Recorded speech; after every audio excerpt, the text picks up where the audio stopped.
No one. Good to go. Okay, I'll call the meeting to order at 10 o'clock. And I'll do the land acknowledgement. Peace River School Division respectfully acknowledges that the land on which we gather is located within the Treaty 8 territory, a traditional meeting ground and home of the ancestral First People of the Cree and Dene, as well as the Métis. We're grateful for the traditional knowledge keepers and elders who are still with us today, and for those who have gone before us. We recognize the land as an act of reconciliation and gratitude to those whose territory we relied on for our. Okay, we'll go through the consent agenda. Just as a reminder, if you want to talk about anything in the to section, just put your hand up and we can pull it and talk about it after. So 2.1.1 is minutes from the organizational meeting on November 3rd. 2.1.2 minutes from the regular meeting on November 3rd. 2.2 substantive motions. 2.3.1 financial reports. Sure. Edith pulls 2.3.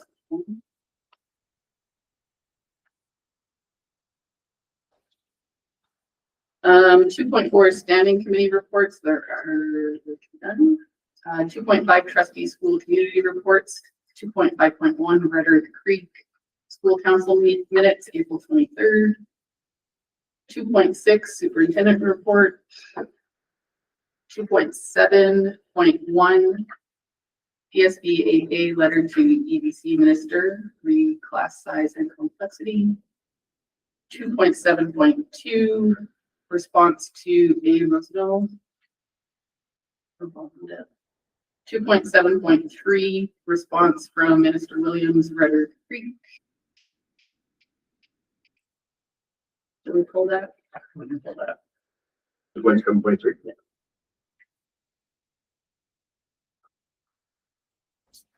And 2.7.4 letter from Minister over the collegiates. I'll pull that.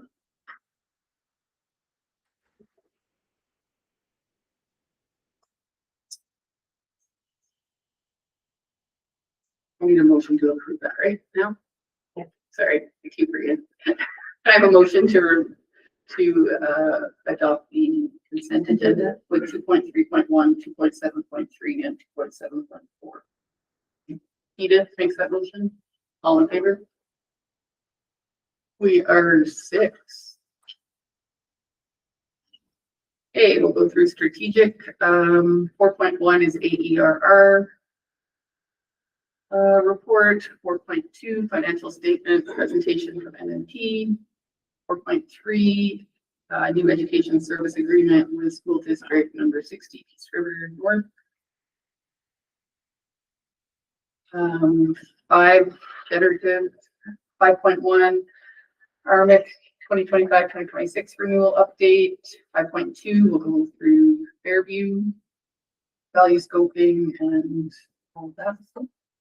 5.3 facility tours. 5.4 departmental presentation on transportation bus cards. It says 2 o'clock, but Merlin can probably come whenever, so we'll play that by ear. 5.5 quarterly financial reports under March. So there isn't one of those. Gotcha. So it's a standing item, but those are the ones that there will be. Perfect. So yes, that's one less thing.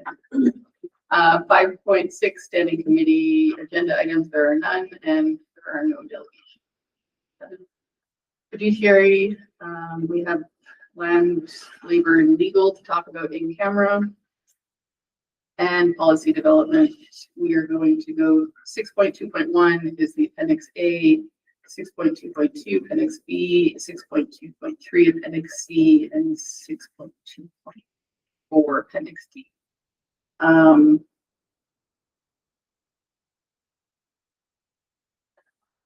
not actually going through all of these. We're just going to have a discussion. Right?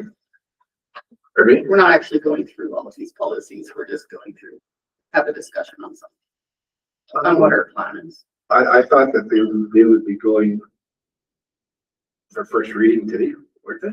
No. Everybody's had an opportunity to look at them. On the like 7, 8, 9. Oh, no, I'm looking 6.2.5, Yeah. yeah. Okay, we'll figure that out. And 6.3, standing committee items, 6.3.1 ASBA, 6.3.2 PSBA, and 6.3.3 rural caucus. And then we'll go through the board work plan with our calendar and Christmas concerts. And then our items from the consent agenda. So just, Madam Chair, on 6.2.5 would be the last one that we were going through.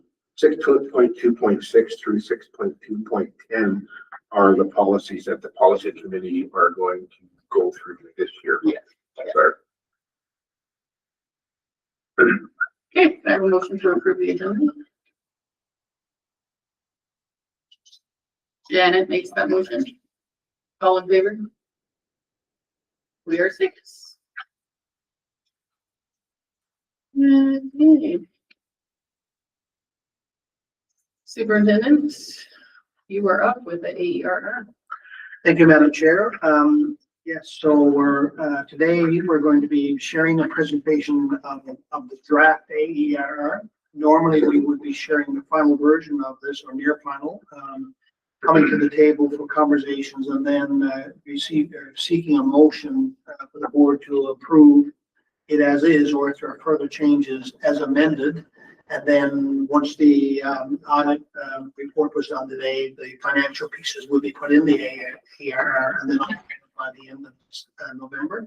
However, with the strike this year, government has decided to extend the deadline until December 19th. So we thought we'd take full advantage of that. So today's AERR session is going to present the AERR in its current format. There will be an opportunity for trustees to weigh in either today or over the next short little while. And then what will happen is on December 18th, our December board meeting, the final version of the AERR will be tabled for further review if needed, and then a requested motion of the board for approval, subsequent to which it would be uploaded to Alberta Education as per requirements. So today is going to be an opportunity to share our achievement results, both internal data and external data. We will share the results focusing on 3 goals. So the goal 1, all students will be literate.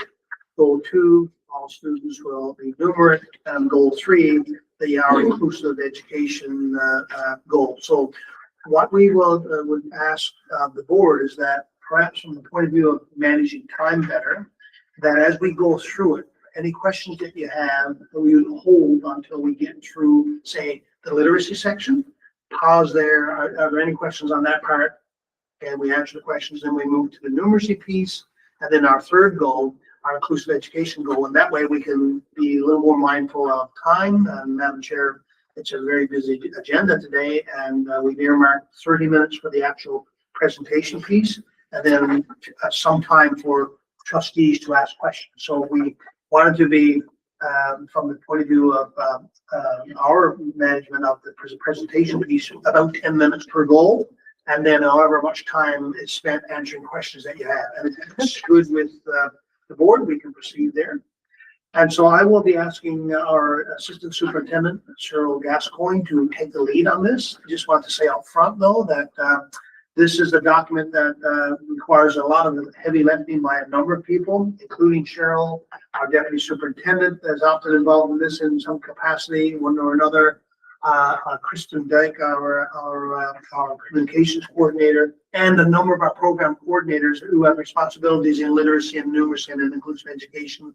Amanda Bliska is involved. So it's a full team effort here to get this document ready to meet the reporting requirements set out by Alberta Education. So the report is a little bit different this year than last year. We've made some adjustments in some of our assessment practices. And some of that has been precipitated by the new Alberta Education assessment requirements for early years assessments, for example, and some of our own further tweaking. And we will continue to tweak our assessments as we move forward to better gauge or to identify better measures of success that we are having or challenges that we have. And you will see in this report some areas for celebration for sure. You will also see some continued areas of challenge whereby our students aren't quite, on the whole, aren't meeting the targets that we have for them. Several reasons for that for sure. Coming out of this document, one of the things that the board may want to engage in conversation in as we move forward into the new year and look at what we need to continue to lock in on. This report could serve as a very useful source document to highlight some priorities moving forward. One thing, not to steal the thunder here, but one thing that we're really keen on is looking at student achievement versus attendance rates and the correlation there. So one question is, so for our children who attend 75% of the time or more, how are they doing versus the children who are missing half the time? And one of the things that strikes us is that in actual fact, when you disaggregate the student achievement results, one pattern that seems to be emerging, and we're going to pull more data on this, is that for children who actually attend school regularly and put a little bit of effort into it, they tend to do reasonably well. So in other words, our teachers, the work that they do does have a positive impact for the children who show up. So the big focus for us is going to be moving forward. One of them is how do we get more children attending school more regularly? And that of course dovetails into a couple of years ago, the board did a campaign, an advocacy campaign around the importance of attendance. So that will be a piece that will resonate throughout the presentation this morning. So I'd like to note officially, so you're not panicking, Cheryl, that your time starts now. So it's at 10:12, and I'm going to turn it over and ask Cheryl to do the sharing of where things are with regard to literacy. Hopefully with the view of when it's said and done, all said and done, you can answer the question, well, how is the division doing with regard to student achievement in the area of literacy? There's a lot of details pieces, but the summary piece will be able to hopefully allow you to be able to articulate a response to somebody who may ask that question, likewise with numeracy and inclusionary education practices. So it's now, we'll say 10:13. Cheryl. Thank you. Thank you, Madam Chair and Trustees. It's true, there's so many thoughts and minds behind putting together of this document. So hopefully this captures the work done this past year.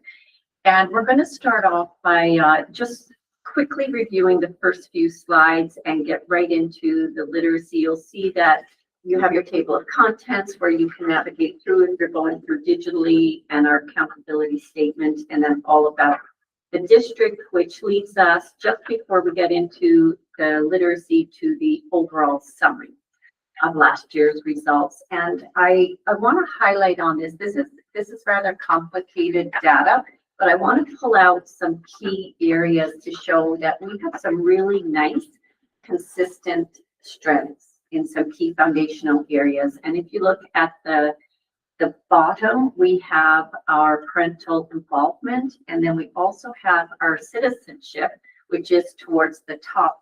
And they are both receiving an excellence rating. And we've also had a significant improvement, if you go towards the bottom a little bit again, in our access to supports and services. So what that reflects is that we really are being responsive and having a student-centered approach. So that's really important to note. And all of those together really confirm that we have a high education quality, and up towards the top again, we also have high levels of student engagement. So these are significant areas of celebration. These are these results come from surveys given to students and to parents in key grade areas. And I think this really says a lot about the district and how people perceive and understand the work we're doing. So the other areas are going to be addressed as we go through the literacy results, the numeracy results. We'll talk more about that, and as we get into inclusion. Following from that slide, we also have a snapshot of the First Nation, Métis, and Inuit data here as well. And what we wanted to point out is that on here, if you look at what is highlighted, the 5-year high school education. We do have a nice result here.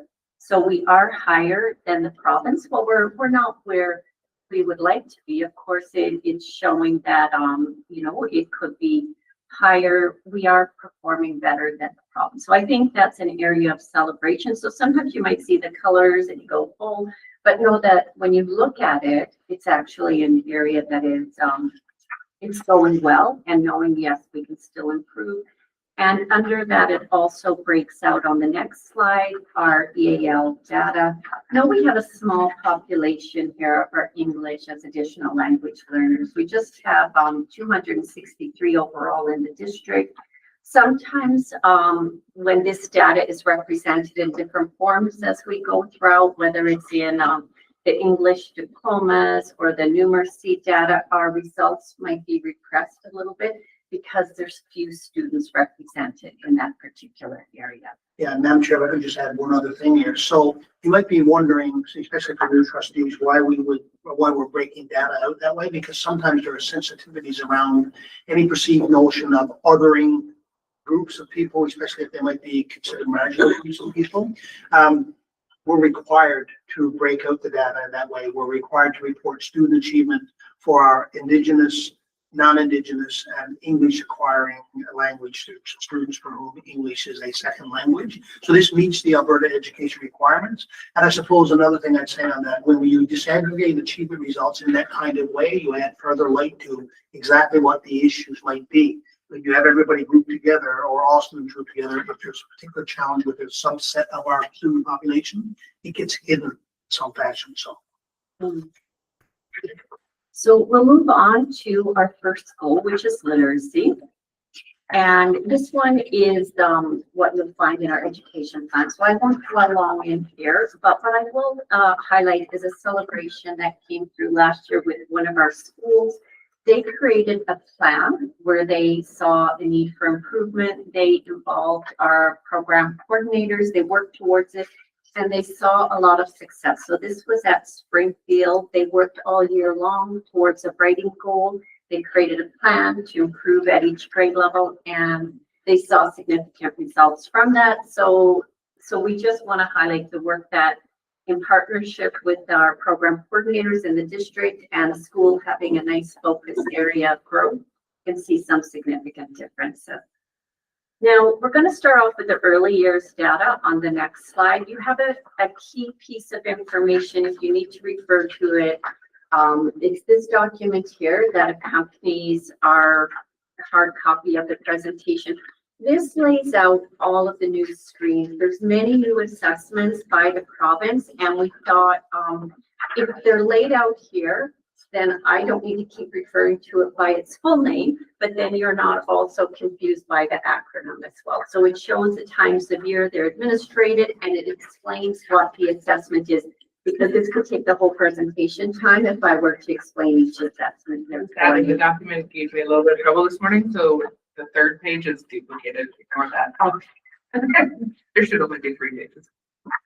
It's just for reinforcement. Yeah, I really need to know those two. For all of us. And so please know with the time limit, I can't speak to every detail on every slide, but I'll pick out something of interest, and then in the questions, perhaps if there's something remaining that you'd like addressed, we can talk about it further. So this is our early years literacy data. You'll see that there is kindergarten and grade 1 represented in phonological awareness and a rapid automatic audit. Yes, and RAN, the rapid automatic naming on the right of it there. So if you take that and then the LENS, which is the letter sound assessment just below, we have, on average, 30% of our students in kindergarten, up to 39% in grade 1, that they were performing in the red, which will be showing at risk with those assessments. But what you will see is that there has been improvement, and that this goes down, especially as we look at this further when we go to the next slide in grade 2. It's combining the results from the LENS, and then we're looking at the second assessment, which is really word reading, phonics. It's getting into that aspect there. what we see when we look at the letter naming in grade 1, combine that with the results we're now seeing with the addition of this assessment from grade 1 to grade 3, we are seeing improvement. We're seeing that from the winter to the spring or the fall to the spring, that bar of red that's just below each grade level, it's going down. Now, what I want to point out here, and I chose to leave in, is that area of gray over on the side. So we did have a number of students who weren't assessed. This is an assessment that kind of was phased in provincially. So, you know, a few years ago, you could do it, you could not do it. Now it's mandatory. So there was this bit of a phase in opportunity, an opportunity to do other assessments. Now, that whole gray area could be students who never attended. We don't know this, but this is worth pointing out, and our program coordinators are noting it too. We're noting it with administrators. We have to try and narrow that gap. You know, if there are students who, you know, if it's non-attendance, that's one thing, if you never see the students, but if it's a student who maybe you just missed that date and then went on with your teaching and maybe put it to the side, we need to make that a priority, because that could make a significant difference one way or the other. So I just wanted to point that out. Yeah, we're going to work with our technology platform to try to make that easier to do, so we can actually identify exactly the students in each school, their names, and look at their actual attendance and whether they missed one day or they haven't been there for a month and a half. That will be very often. And it does include some students who just weren't there at all. I was talking to our principal at Redder, and she was diving deeper into her data. Yeah. And she looked it up. She goes, I don't know what that kid looks like. And Redder's not a big school. So she's like, I've never seen that kid in my life. So it was a child who maybe was registered for the fall, but then never actually came. And so it's still reflecting in this data. So we're going to move on to the writing data.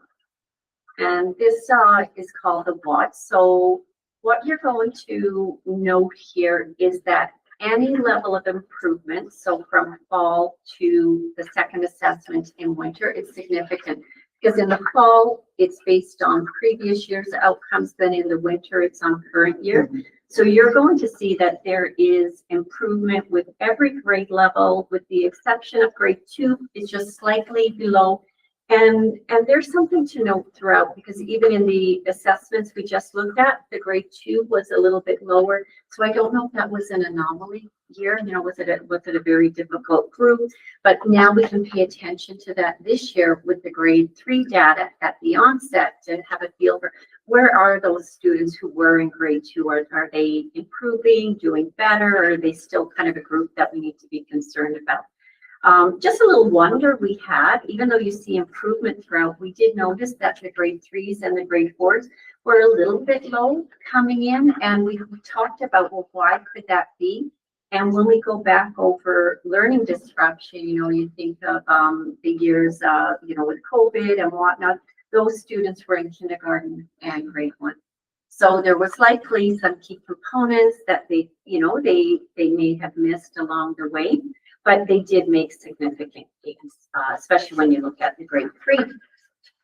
Our next literacy data is called the RCAT. Now that's a digital assessment. It's reading comprehension. And what you notice there is that from fall to winter, there's a nice increase in our grade 4 to 9s who participated in the assessment, and then it remains rather steady. We did have a query in grades 10 to 12. You know, was the assessment administered to as many students who originally did it in the fall? If it was administered, did the students take it seriously? Because in grades 10 to 12, especially if you're working towards a diploma exam, this might not seem very significant to you to do this online digital assessment. So we were just wondering about that. And, you know, in chatting with our program coordinator last year in literacy too, just had a wonder about what significance at the end of the year at these grade levels does it place. So that's something I'm going to inquire a little bit more about as I'm out and about in schools and chatting with teachers and administrators. So our next slide is our literacy achievement results from a survey that we did. And I'm going to point out just a few key areas. So you'll notice that we have grade 3 to 6 on the left, moving to junior high, and then over to grade 10 and 12. The bars along the bottom refer to last year's results. So in grades 3 to 6, you'll see that 72.4% of students feel very confident or confident in reading, and 60.2 in writing. And that's an increase in both these areas, reading and writing confidence from last year. And we had a little bit of a dip in junior high, and in high school, then same thing. It's an increase from last year to this year. And those are worth noting. Junior high shows up again later. I'll just make the comment now as to the wonderings. I won't bring it up again. I'm just wondering, is it the age level? Is it the going into a new school if you're transitioning from elementary to high school? You know, is it just the demographics of that group that we're dealing with? You know, is that little bit, maybe they're not confident overall in anything when you're in grade 7 and going to a new school. So that was just something we had queried. Now, this is important data here because this is local and it is our division report card data.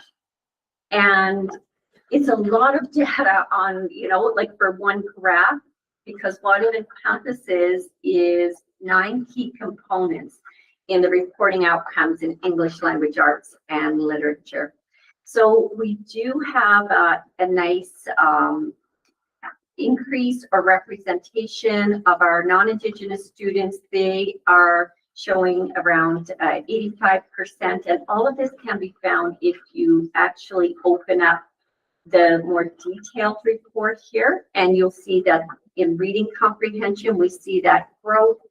We also see a growth and a nice steady representation of our Indigenous students as well, meeting our mastering in reading comprehension. And it's about 10% below our non-Indigenous students. And in writing is where, though, we are noticing when we delve into that deeper, if you want to quickly, did you have the form open, Kristen? Yeah. You bet. In writing, there's a more significant gap.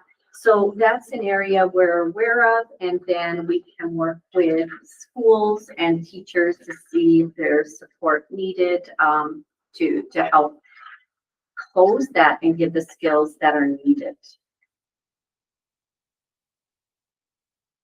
Oh, okay.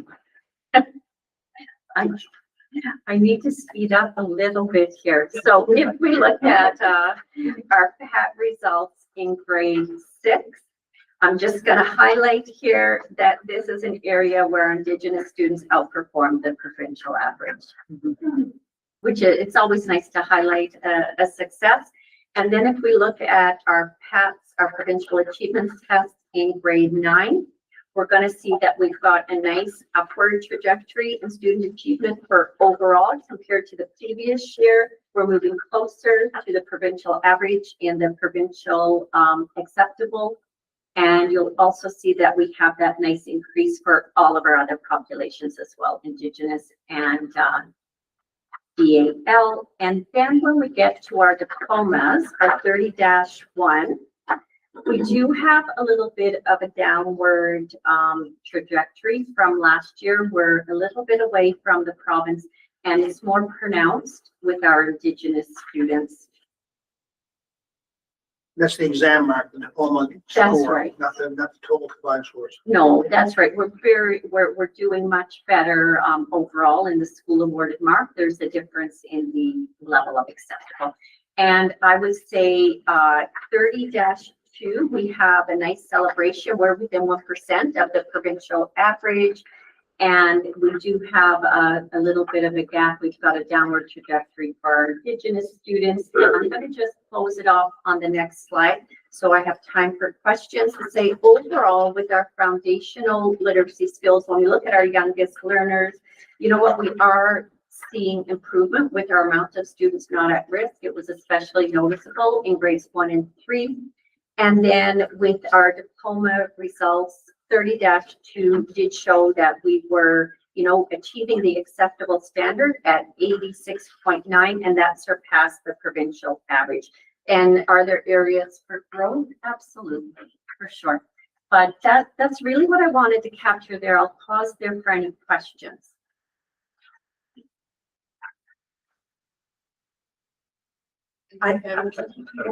These tests are like done in a day or over a week or.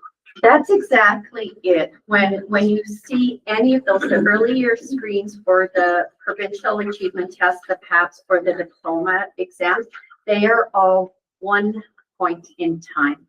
So the local data, like the report card data or the school awarded mark, those are more comprehensive. So that's the biggest difference.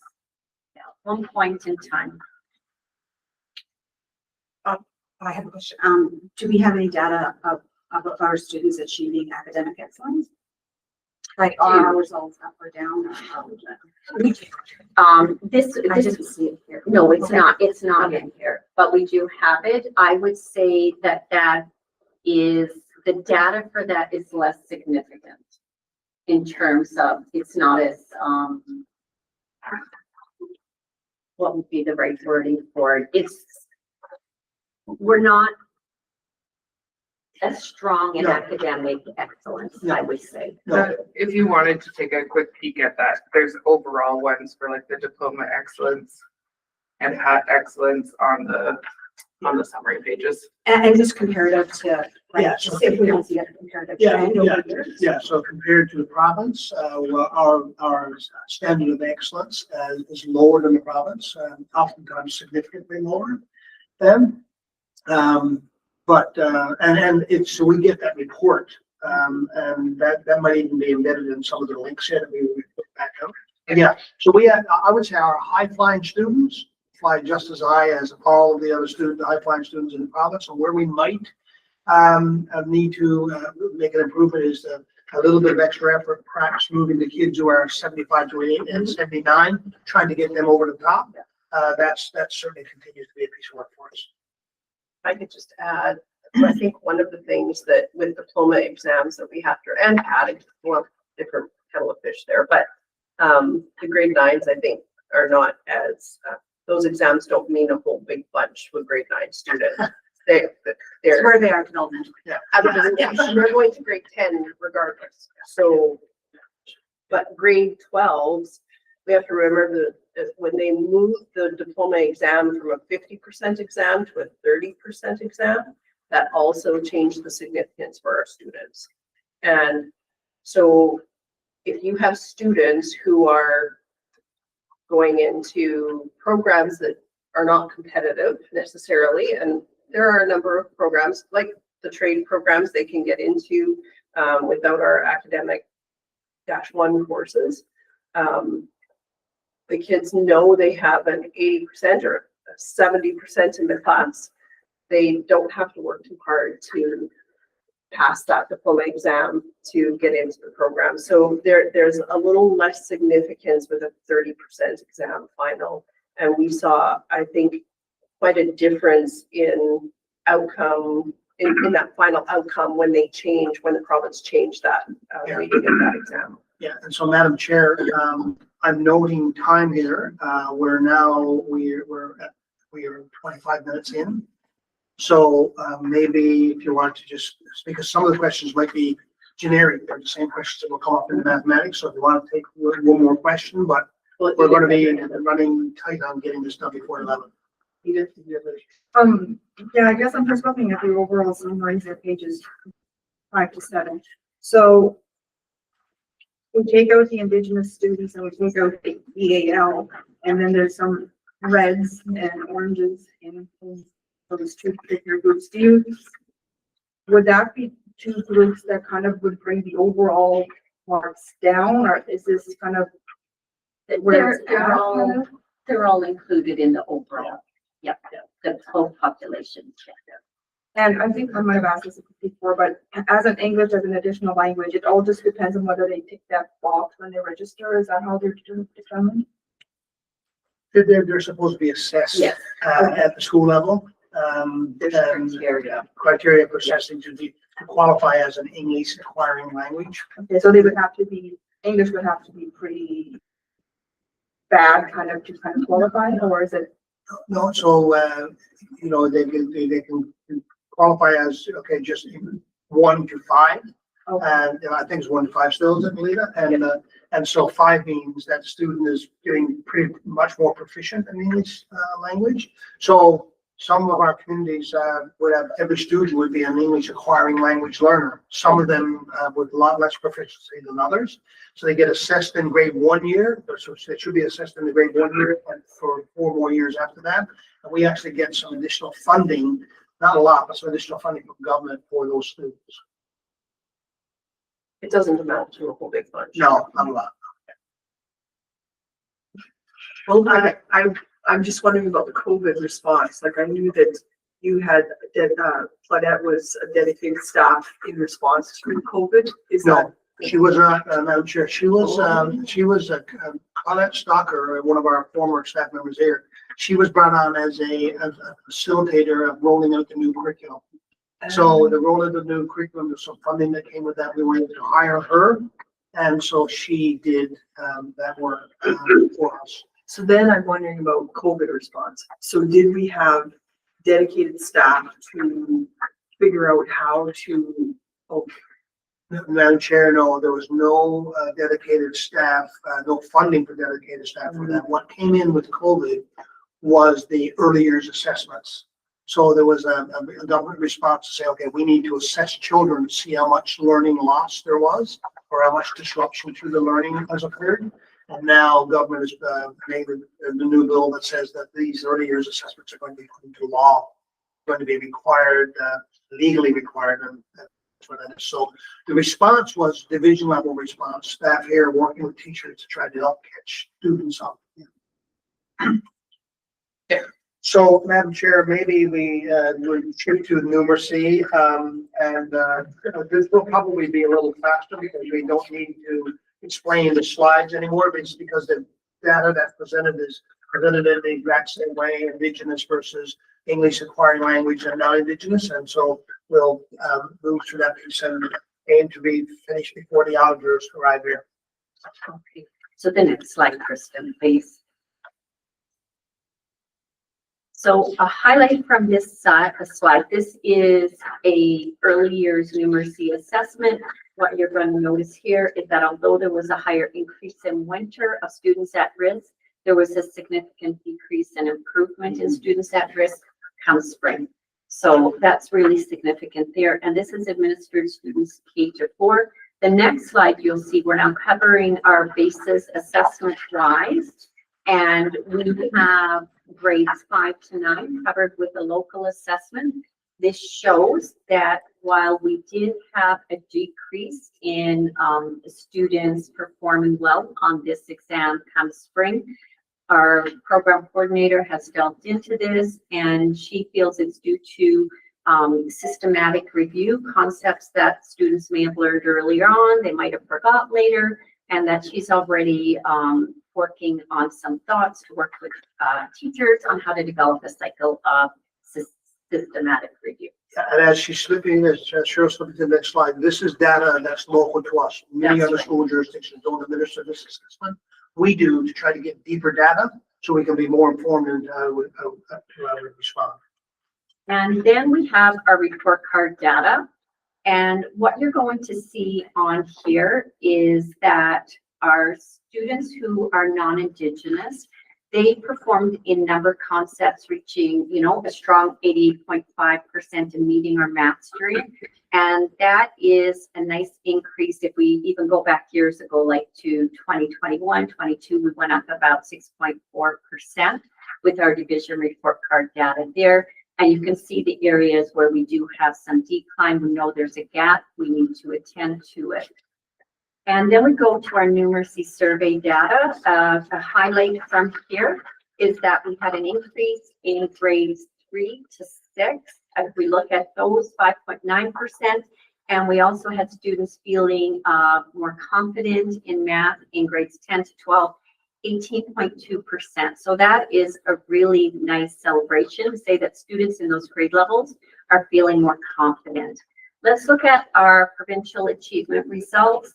These also show a positive outcome regarding our Indigenous students. They performed on par with the provincial average. A quick comment overall in our provincial achievements tests. Just know that in grade 6 to 9, we have new curriculum. And, you know, it's going to take a little bit of time for teachers to become familiar with the new curriculum as it gets rolled out, have access to resources and assessment. And one of our big challenges as well, Madam Chair, is that I think in a lot of school jurisdictions, once you start getting into grades 6 to 9, especially with the new curriculum, it speaks to needing people with more expertise in mathematics. A lot of the concepts that used to be taught in grade 9 or 10 are now actually showing up in grade 4, 5, and 6. And in remote areas like ours, it's harder to recruit qualified math teachers. That might be a little less difficult in some of our larger centers.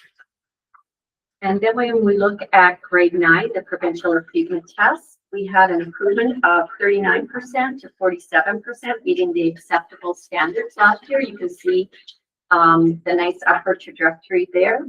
And also a nice success story for our EAL students who are now performing above the provincial average, 59% versus the province's 53%. And now let's look at Math 30-1, our diploma. Now, this shows a pattern where our district achievement is trending in the same general direction as the province for our school awarded marks, the two lines at the top, the orange and the dark blue. But then when we look below, we can see that there is a significant gap between our results. It's near 49% and the province, which is at 78% in the diploma mark. And then it is similar again when we look at 30-2. We've got a deepening gap with the provincial average for the diploma mark. School awarded marks are still very close, and that trend holds through for Indigenous students as well. And then just to wrap it up, is foundation-wise in the earlier years, the primary grades, that we've got a nice percentage of students who are performing well, approximately 75%, but we do notice as we get beyond there, we're getting an increasing spread of abilities in our upper elementary and junior high. And I will pause there for questions. Well, I hate to keep on COVID, but I wonder, like, if, because ouch, like the drop in our results compared to Alberta, and where do you speak about them? I just wonder, did we miss those kids? Like, did they miss some important?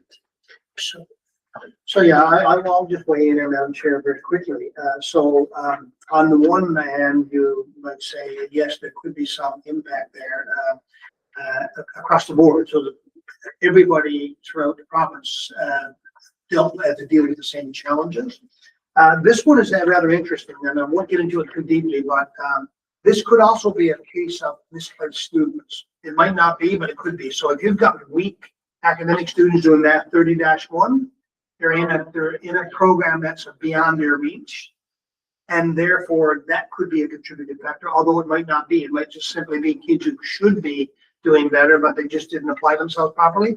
But sometimes students going to the program, and it might be an ill-advised one, and they would have done better in Math 30-2. So if that was the case, like misplaced students, shift those misplaced students out, and two things happen. All of a sudden, now you have a stronger 30-1 class, results are better, and actually a stronger 30-2 class. There are many, many layers to this. I would say it's not primarily not COVID related, I would say. Yep, sorry.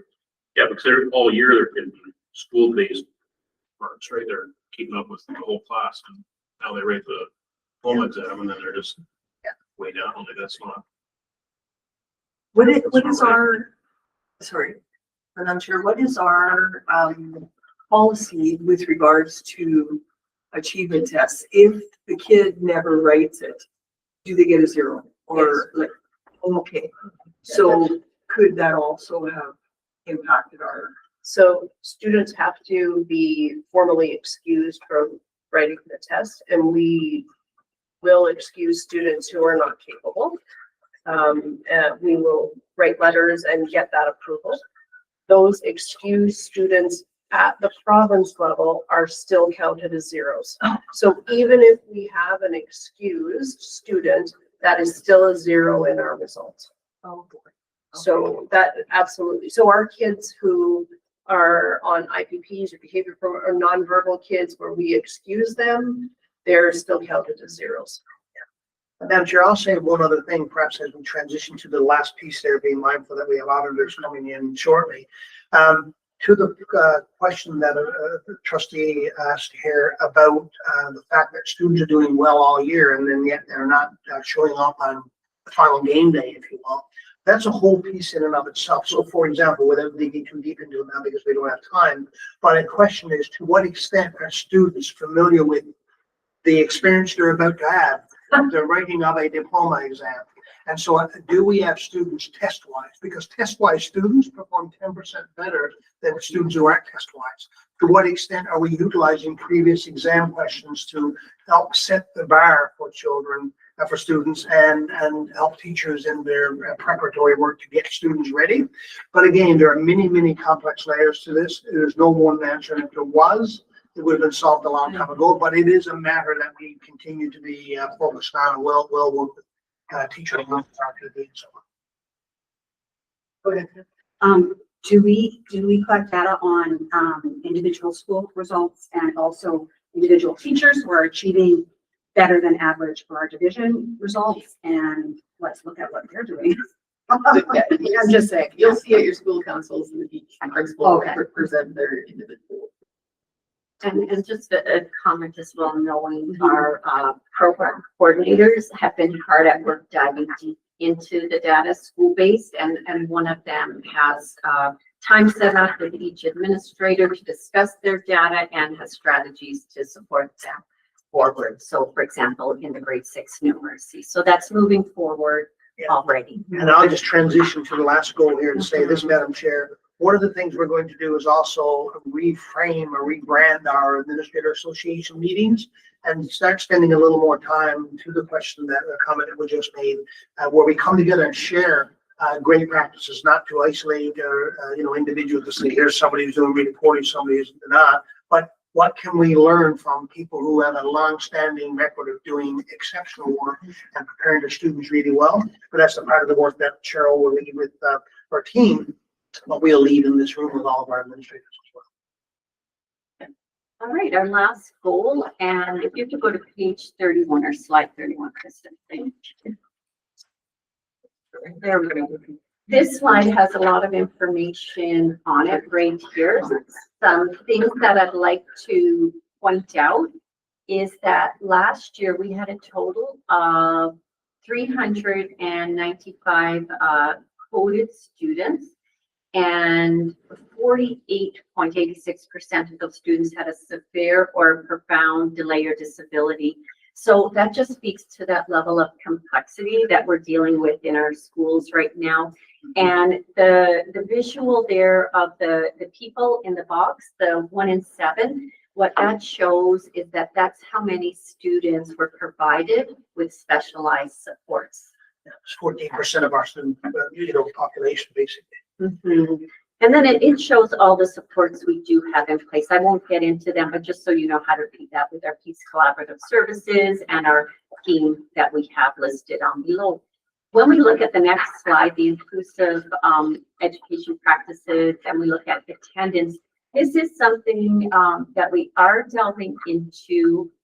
And you can see that with our non-Indigenous students, the graph on the left over the 3-year period, and our Indigenous students over the 3-year period, you can see that there's a big difference in the amount of attendance, especially the students who were attending in what's showing up as the green, that 90 to 100%.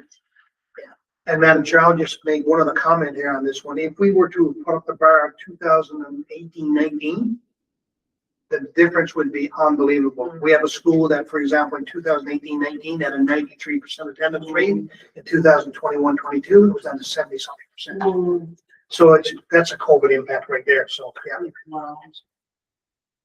So we are delving into this at a variety of levels.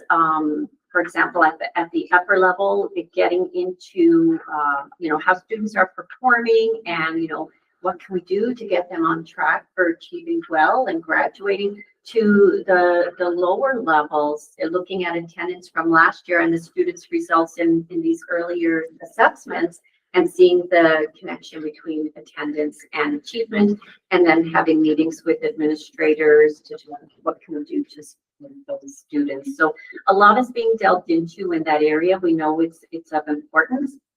And then these are really nice results here on our survey that we give. It's grades 3 to 6 across the top, and then grades 7 to 9 across the bottom. Last year's results below. And what you're going to see is that we had an increase of 4.3% for our grades 3 to 6 students feeling like their learning needs are being met, and a 12.7% increase in feeling supported. That's huge. And junior high, they had a 20.8% increase in feeling included. For junior high student to say that, I think that's quite incredible. And then our next slide is the same type of data, just breaking out our grade 10 to 12 students here, and 5% increase in feeling included. And then below that, we're breaking out those areas that were included in that initial graph, and we're looking at the survey results. So you can see that we have our parents, students, teachers represented by the different colors of the graph lines. What's I think is interesting data in a way is that if you look at the first one, parents and teachers think that students are engaged in their learning, and the students report it. I know, and that's how I didn't want to say I find it funny. I thought that might be inappropriate, but it is interesting data. And then you'll see that we have really good results. These are the results I referred to as a celebration earlier. You'll see us compared to the province below with the blue and the orange. We are above in all areas. And that's true on the second slide as well, where we're talking about the safe and caring schools, our citizenship, and access to appropriate supports and services. So we're doing really well in those areas. And I can stop right there. I think that highlights all of the areas if there's any questions here. And I'll just say, Madam Chair, as you formulate questions, so we're doing well in those areas, and that's the soft data, not unimportant data. It's very important data, how people feel and how parents and students and teachers feel. But we have to translate that into more solid academic data as well. When we talk about student attendance, there's a bit of an elephant in the room piece that ultimately is going to need to be put back on the table, and it's the extent to which students and perhaps staff are not in buildings for reasons that for reasons that they can't control, and for other reasons. So, we're looking at student participation in extracurricular activities, and how does that impact the amount of instructional time and how students are engaged in their learning. I had a situation where the first week back, we were back to school on Wednesday, and Friday, lots of students actually weren't in school on Friday because they were all traveling to their sports activities that are so valuable on so many levels. But it does require some very careful conversations around how we strike up the right balance here, for sure.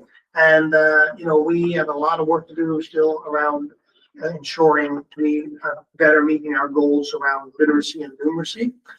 Complex needs is certainly an important factor when we have 10% of our student population, and then some who have specialized codes that require needs to be met.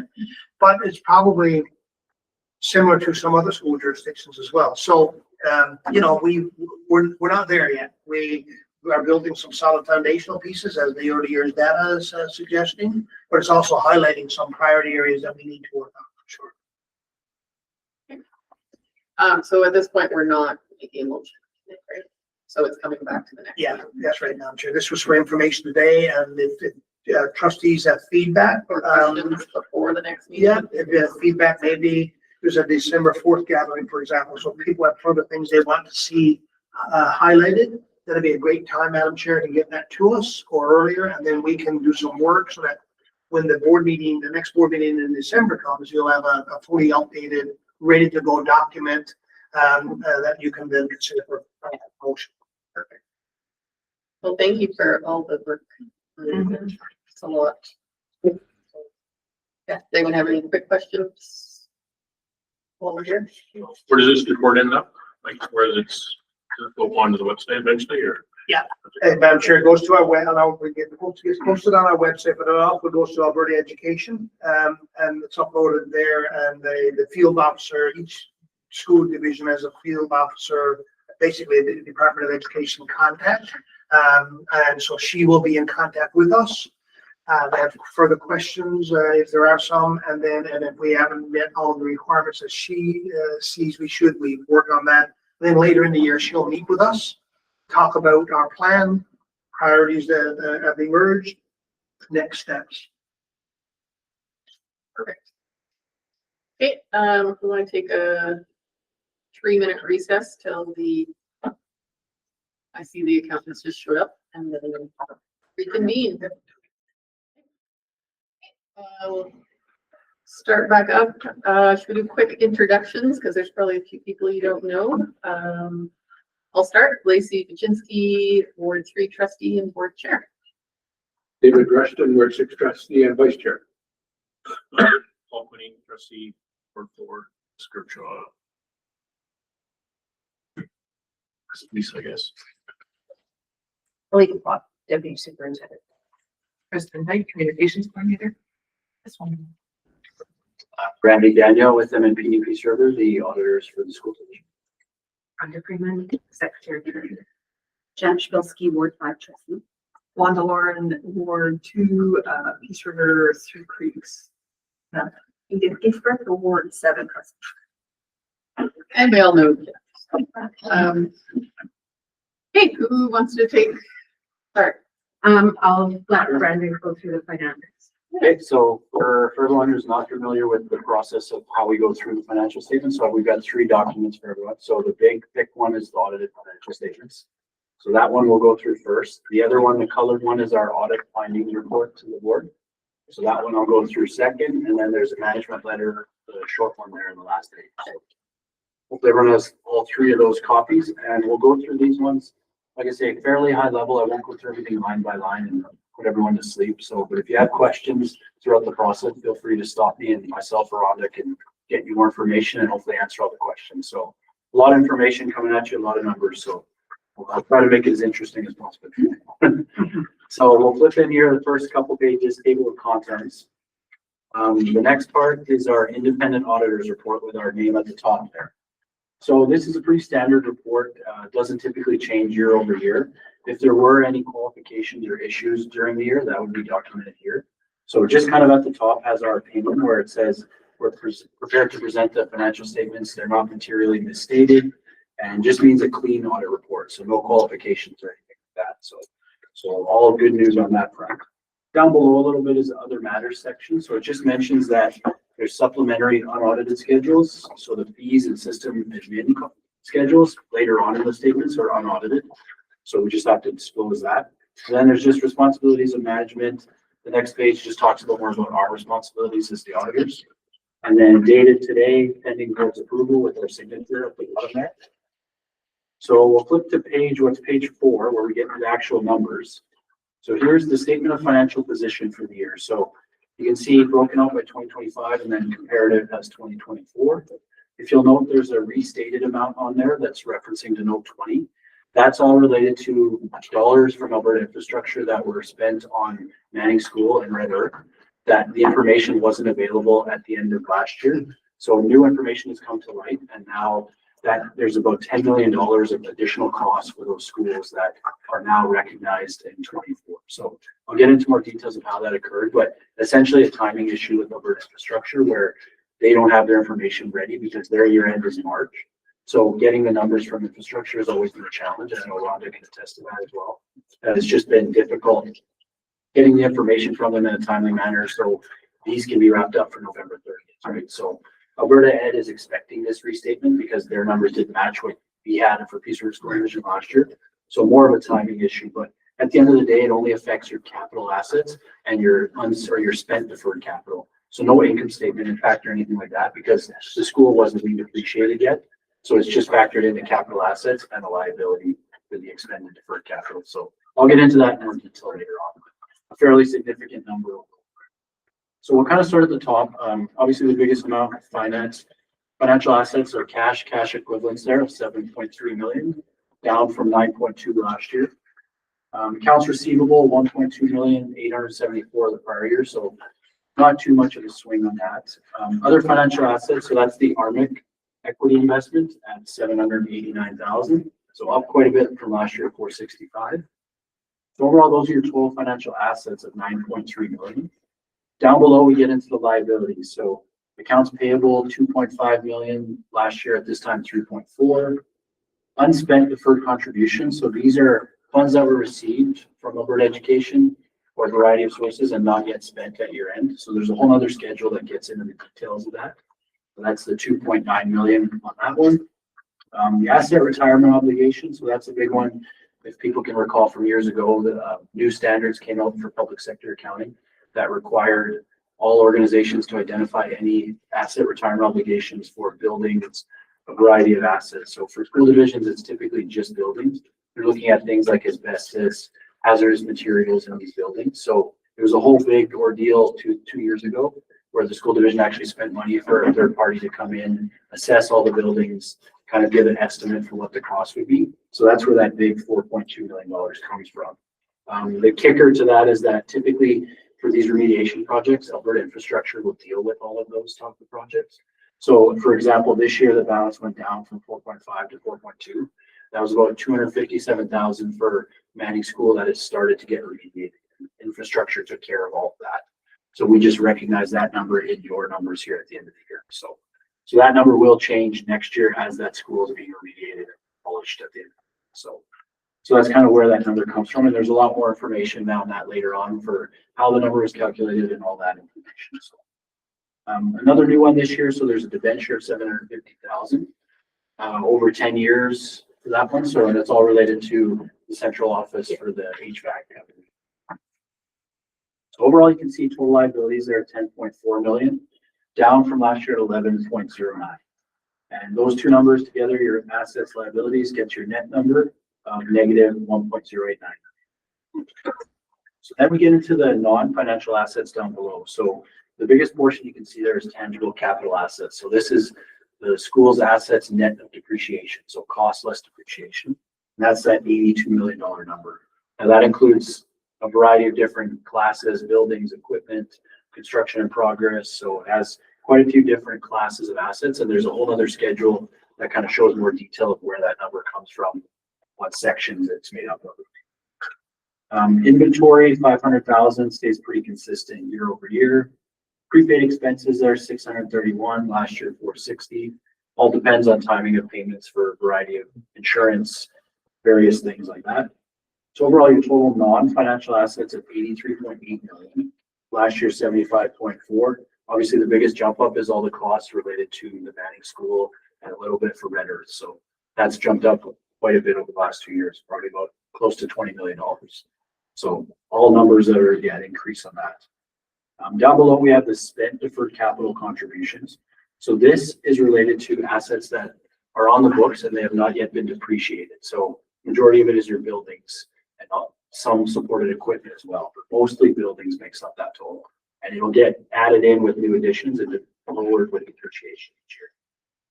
So those numbers there make up the 14.7 million for net assets. And then down below, there's just a accumulated remeasurement gain of 214,000. That's just related to the change on your investments in the year. So those numbers together make up the total accumulated surplus for net assets of 14.7 million, down from 15.3. So the next page, page 5. So the statement of operations. So obviously the biggest portion there, Government of Alberta revenue. It has the budget column on the left, the actual for 25 in the middle, and then 2024 on the right. So you can see 54.5 million, down a little bit, well, quite a bit from budget of 55.1, up from last year 53.9. And then you have your various other ones there, fees, sales of service, investment income, donations, and other revenue.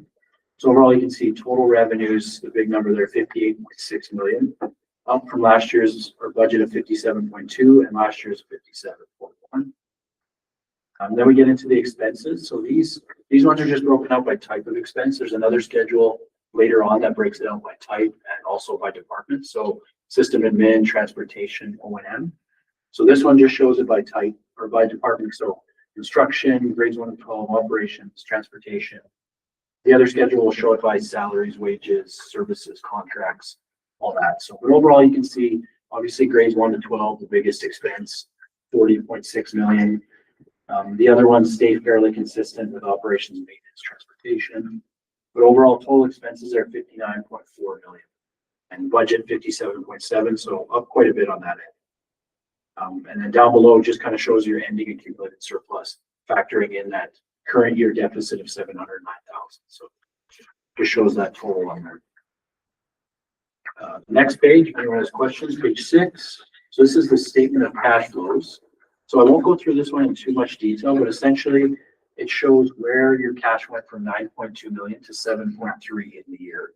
So it's broken out by operations, capital costs, and then the change in financing. So you can see the decrease of cash from operations of 1.1 million, and then capital transactions spending 3.3 million on capital assets. So that's always typically going to be the big decrease in cash is for capital assets and what's board funded versus government funded for supported. So overall, you can just see all those components factor in to get us from 9.2 to 7.3. Just shows more detail on that. The next page, so page 7, is the statement of change in net financial assets. So this one, I won't go into too much detail, but can you just see that bottom number, the negative 1.089 million? It just shows where that changed in the year and why that number, how that number came to be at the end of the year. So we'll flip to page 8. So the statement of remeasurement gains and losses. So this one I mentioned earlier, it just shows an accumulation of the change in the investments over the year. So you can see last year there was 243,000 in a change of gains and losses. This year 135. So overall, we can see the change at the bottom, 214. It's just the change in remeasurement gains and losses on the investments. The next one, so the next one's a good schedule of sideways one. It stretches over 2 pages here. So this is schedule 1, the schedule of net assets. So if you remember the first page there, we mentioned that 14.7 million in accumulated surplus. So overall, the net assets of the school division. This shows what's that made up of, right? So we have a bunch of different columns on here. We have accumulated remeasurement gains, the investment in tangible capital assets in the middle. That one, 9.7 million. So that's the school division's value in their assets for what's net of depreciation and any debt as well. So that's 9.7 million. And then we get over to the far side, unrestricted surplus, which has been allocated to and from reserves. And the furthest side over there is your total operating and capital reserves. So you can see you have 2.7 million shown for operating and 2.042 for capital. So all those numbers together, that's what makes up the total $14 million accumulated value of the school division, those accumulated surplus. The next page just shows the detail of those reserves. So if anyone's ever curious, what are those totals made up of? It's broken out by school and instruction, operations and maintenance, system admin, transportation. So it just shows where funds have been set aside from previous years' accumulated surpluses, basically. So those can always be changed, like I say, at the discretion of the board. When you're dealing with capital ones, it's a lot more ministerial approval for moving things around on that end, but just gives you a more picture of where those amounts have been shown. And like I say, they can be changed over time if need be. More of long-term planning and what the school division has on the go over the next 5-10 years, right? So it's always a good idea to really look at those and see what do we have set aside for this? Does that make sense, right? So good long-term planning on that for sure. The next one on page 11. So this is schedule 2. So schedule of deferred contributions. So these are funds that are either yet to be spent and will be spent, or funds that were spent and not yet depreciated. So I know it's a big schedule, a lot of information, but basically it's broken up by 3 different sections. So the first third is your deferred operating contributions. So these are funds that were received but not yet spent at the end of August 31st. So if you flip to the next page, the totals, this one just stretches over a couple pages. You can see the deferred operating revenue So 207,000 is money that has been received but not yet spent at the end of the year. The middle section is unspent deferred capital contribution. So this would be things like CMR dollars, things like that, that will be spent on capital projects in the next year or the years after that. So that is made up of 2.69 billion, and most of that is IMR and CMR dollars of 1.8 million and 394,000. So still funds to be spent on those grant funded dollars of IMR, CMR. So those two numbers together make up that 2.9 million in unspent money at the end of the year. Now the bottom section, this is spent deferred capital contribution. So if you remember before I mentioned, these are money that was spent on capital assets, buildings for the most part, that have yet to be depreciated. So those get recognized into revenue as they're being depreciated. So you can see these are where the big numbers are. So if you look on the far side of that page there, that's 49 million in opening. That's where we add in that $10 million for the Alberta infrastructure costs related to Manning and Red Earth. And then we add another 9.2 million in additional costs for the Manning and Red Earth schools. So, and then transferred out are funds that were new assets, and then there's depreciation of 2.7 million, as well as any disposals of the supported assets on there. So just shows a breakdown more of where that $68 million that we mentioned previously, what is that all made up of? And for the most part, it's Alberta infrastructure, building type assets, right? So just more information on that. Next page, page 13 is Schedule 3. So this, again, I mentioned was the scheduled program operations. So the income statement that we talked about on the very second page, your revenue and expenses, this one just breaks it out in more detail. So you can see the type of revenue and expenses as well as the department that it applies to.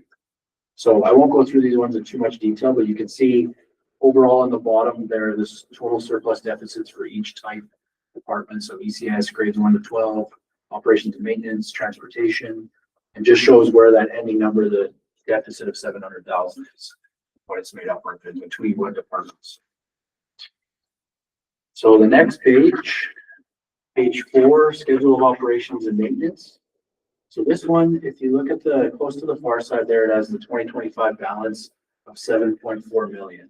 That ties into the previous page of the total expenses for operations and maintenance. And it just breaks it down by more detail. So you have electricity costs, sewer and water, telecommunications. So it just breaks it down for more information for operations and maintenance. So just another required schedule by Alberta Education, and just more information for those curious.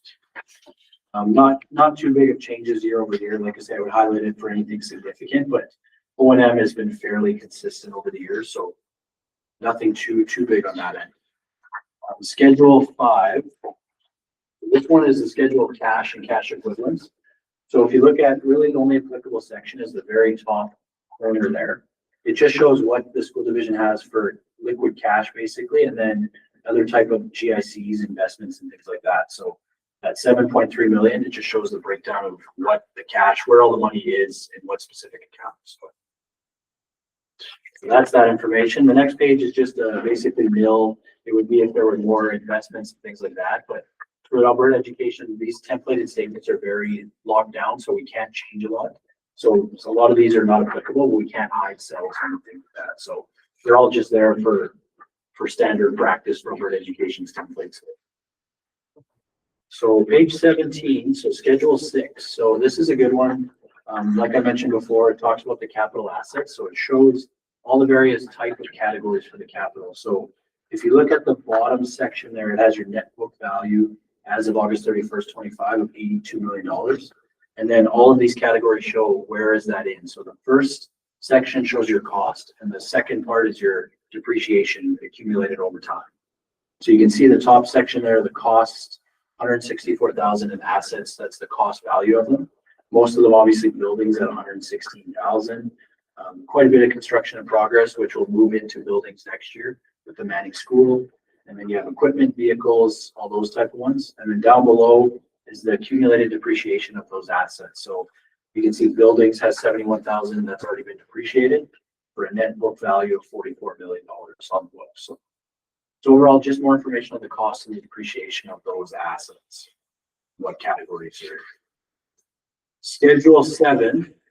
So this one is the schedule of remuneration and monetary incentives. So This one just shows the remuneration for the board members as well as the superintendents and secretary treasurer.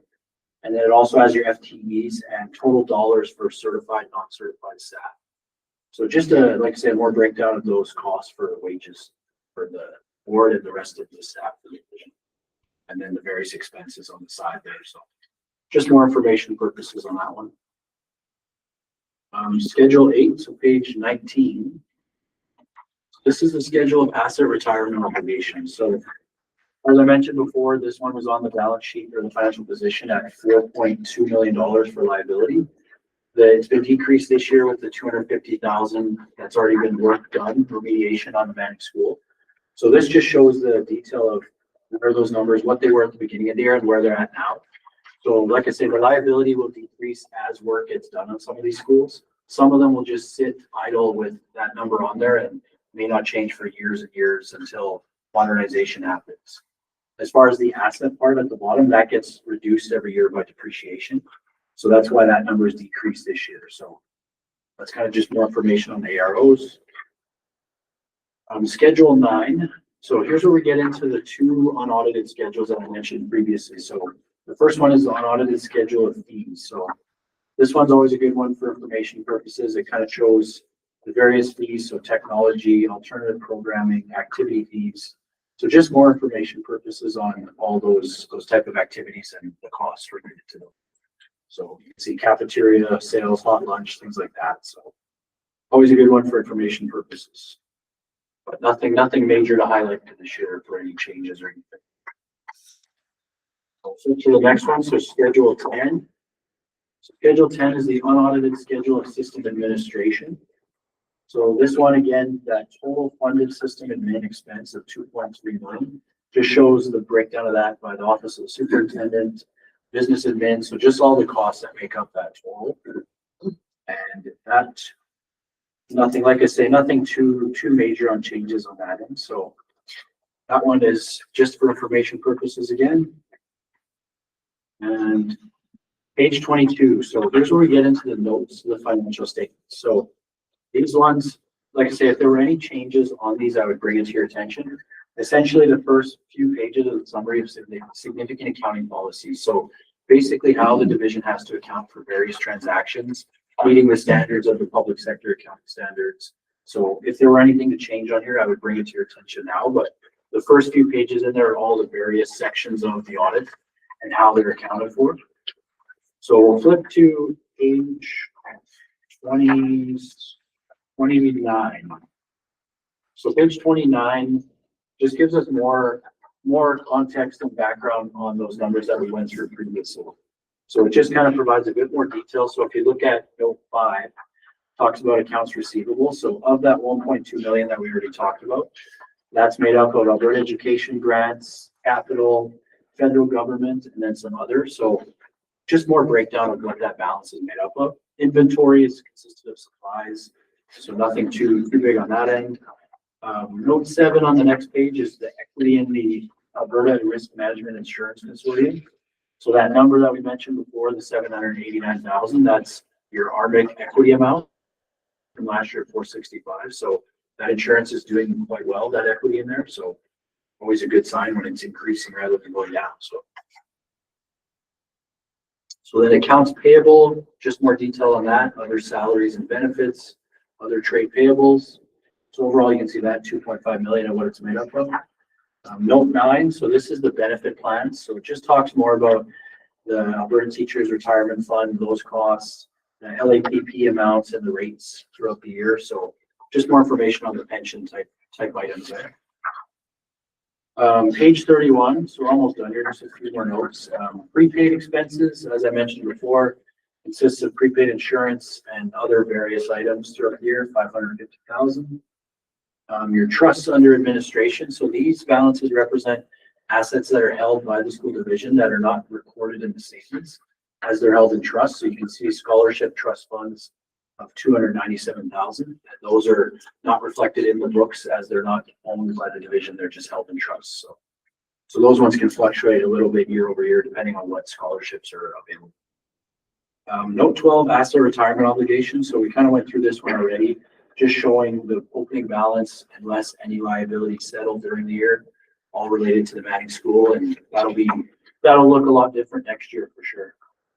The next page, page 32, the first part talks more about the asset retirement obligations and kind of where that came from. I already mentioned it, that it was done by a third-party report to kind of provide the estimate. So just more information there on how that was calculated. Note 13 is always a good one. So school generated funds. So shows the opening balance and then what was generated throughout the year. So fees, fundraising, gifts and donations, and then showing the direct costs related to those SGF funds. So always good for information to kind of compare to prior year. Like say, increase on quite a few of them, some down a little bit, but overall SGFs are fairly consistent year over year. So just shows more information on that.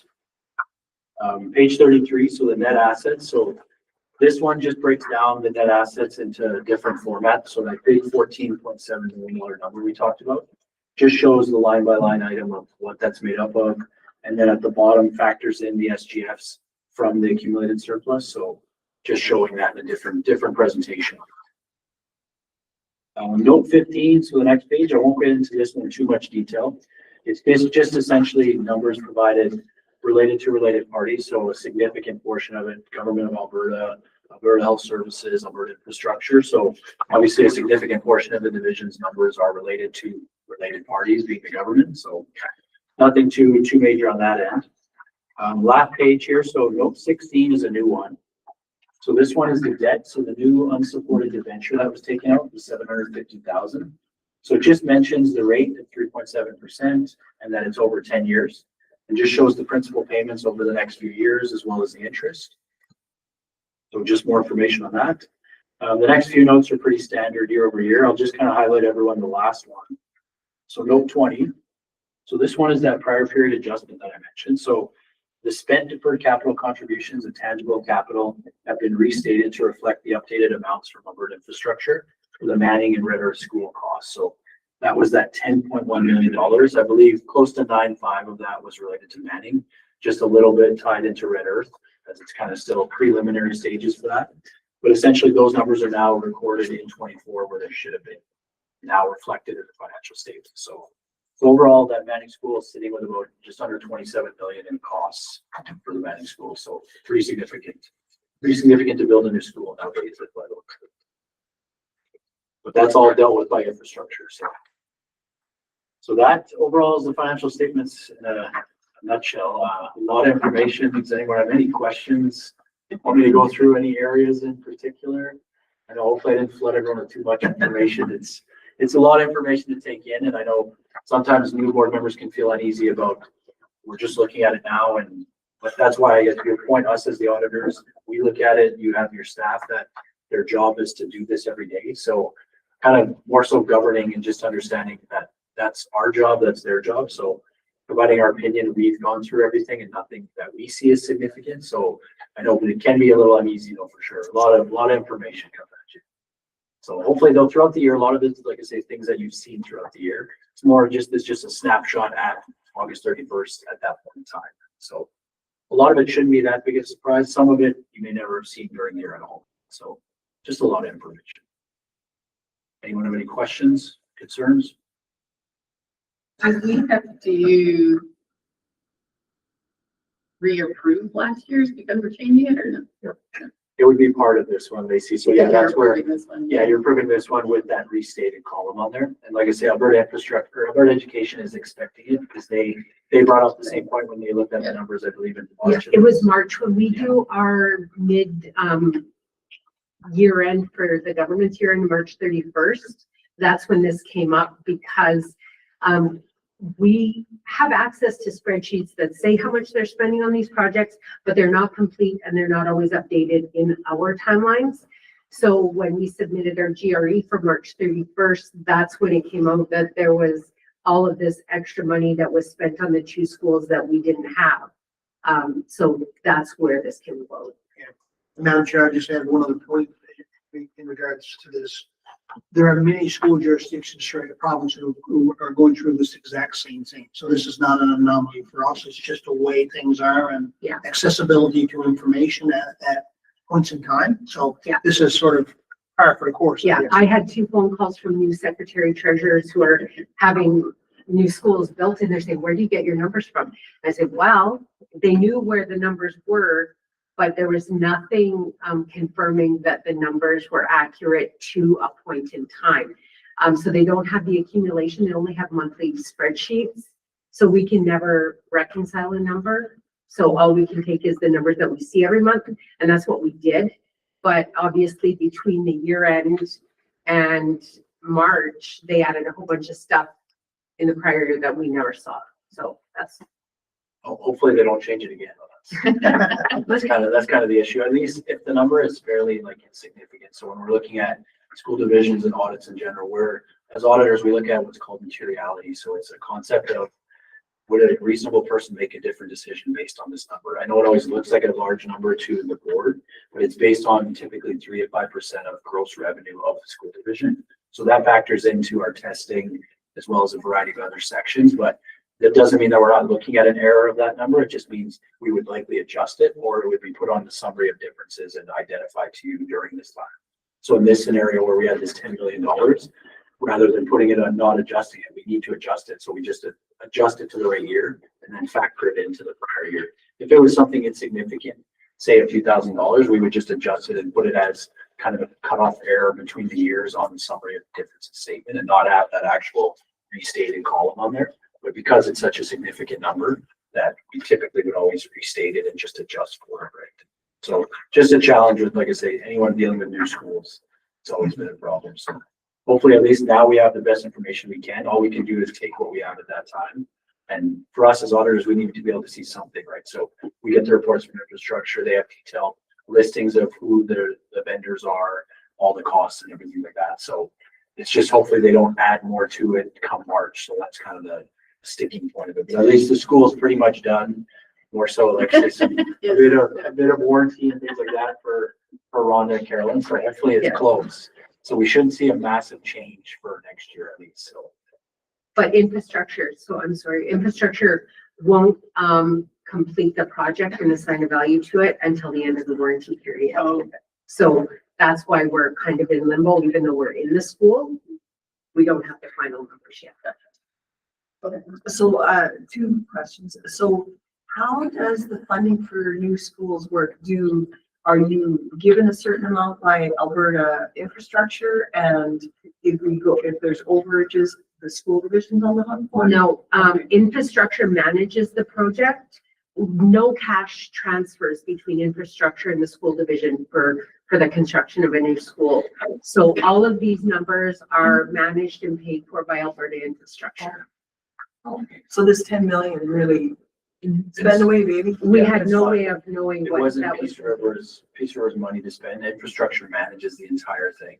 So they deal with all the costs. They pay for it. They just basically tell you, here's the detail of what we've spent. And this is what you need to pick up on your books, basically. So yes. Yeah, go ahead. And Madam Chair, what might be a little bit misleading is looking at that number and saying, wow, the square footage cost for that school, like building materials was whatever it was. The reality is that number reflects all associated costs. So if teams of people, for example, have to transport themselves to get to the site, there could be bi-weekly meetings, there could be charter aircraft that fly in and that kind of thing. It's everything in the total cost of from start to finish to build that school. So the other point in that is we get a furniture and equipment budget based on a percentage of the cost of the building. And that always becomes a bit of an issue. Yeah, as the initial cost, and as the cost of the building goes up, the furniture and equipment cost doesn't go up in the same way, which it should, because if materials costs go up, so do the costs associated with acquiring furniture and equipment. So that's been a bit of an advocacy piece from the board, as you know. And a second question, totally unrelated. So I'm wondering, where are we right now? Because you said this is a snapshot at the end of August. And on page 33, it says accumulated surplus of 14 million, but yet it seems like you're saying that we have a surplus of 2 million. So I'm wondering, what do we actually, what is our? Yeah, so that one is, I'll go with, okay, 33. So net assets. So yes, so So overall, that 14.7 million is what's accumulated over time, right? But the current year is revenue and expenses from September to August 31st, right? So it's just 2 million. Yeah, well, the 2 million is your operating reserve. So the current year, the big number to look at for the current year is that Schedule 3. That shows the current year deficit, and that's 700,000. So we're at a deficit. For the current year, yeah. So that then factors into that. So this total accumulated surplus from operations on page 33, that factors in the current year deficit into there. And then you can reallocate the unrestricted between reserves after the fact kind of thing. So the current year, the big one to look at for current is that Schedule 3 would tell you the current year. And Schedule 1 just shows what's been there from the beginning and then what it factors into the current years. So it takes the opening and then adds in what happened in the current year.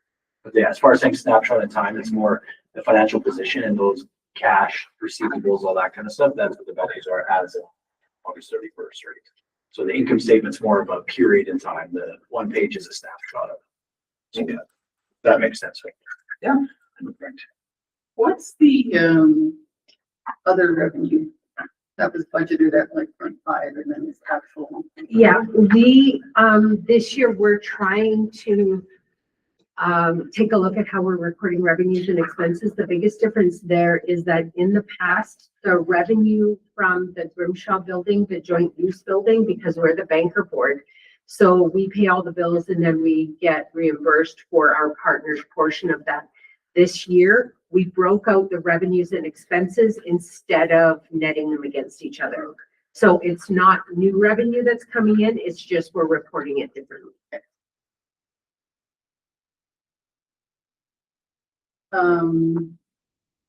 Do the audit, do you guys have anything? So these two, just as a reminder, these Paul and David were on the audit committee, so it's called, with two community members, and they met. So they've been through this. Paul was going to give the presentation, but he decided not to. So, you guys have anything that you got from the audit? No, there was a lot more questions yesterday from members of the public, which made it even clearer today for us. So it's clear as mud to me. There was a lot more questions yesterday. Yeah. Brandon answered, Ron answered. A little more added context to certain ones, I know for sure. Some people like say the members at large had a lot more inquiries into certain things. So it was kind of a good explanation as to even how school divisions work, the difference between school divisions and municipalities. Like there's just a lot of very, very strict on what you're able to do with school divisions, right? Like the templated statements, how you're able to spend your budgets, the money you receive. So it's very strict in that sense, right? And Madam Chair, just to, if you turn to page 21, you will note, I want to make a point here, because all of you have been involved in or on the receiving end of commentary. We all have on the receiving end of commentary that goes something like, we need to get our financial affairs in order. There's overspending money in significant kinds of ways. We're spending way more money in the administrative costs than costs to run the system. And just for the table and for the record, as you all know, we're very locked in with regard to our budgets from Alberta Education. And one budget stream or one category of budgeting is system administration, and it is a fixed amount. And we can't spend more than that amount. And we can redirect money from that budget, but we can't direct money from other revenue sources into it. So on page 21, Schedule 10, you will see that the board last year, division last year, was in a position where it redirected $128,794 from the system administration budget to other expenditure categories or areas of expenditure. So that's worthy of note. And it actually is a testament to how you give direction in managing this budget so that we not only stay within the administrative costs, but actually have a little bit of money in this instance left over to redirect elsewhere. And we're tied to staying within it, but the fact that we had a little bit of a surplus that helped another area of expenditure. So I'm wondering, because I'm all about school food, like how is school food like partition? So part of the funding that we receive every year, one of the grants that we receive every year is school nutrition. That is allocated to all of our schools based on enrollment. So it's divided equally among the schools based on the number of students in the school.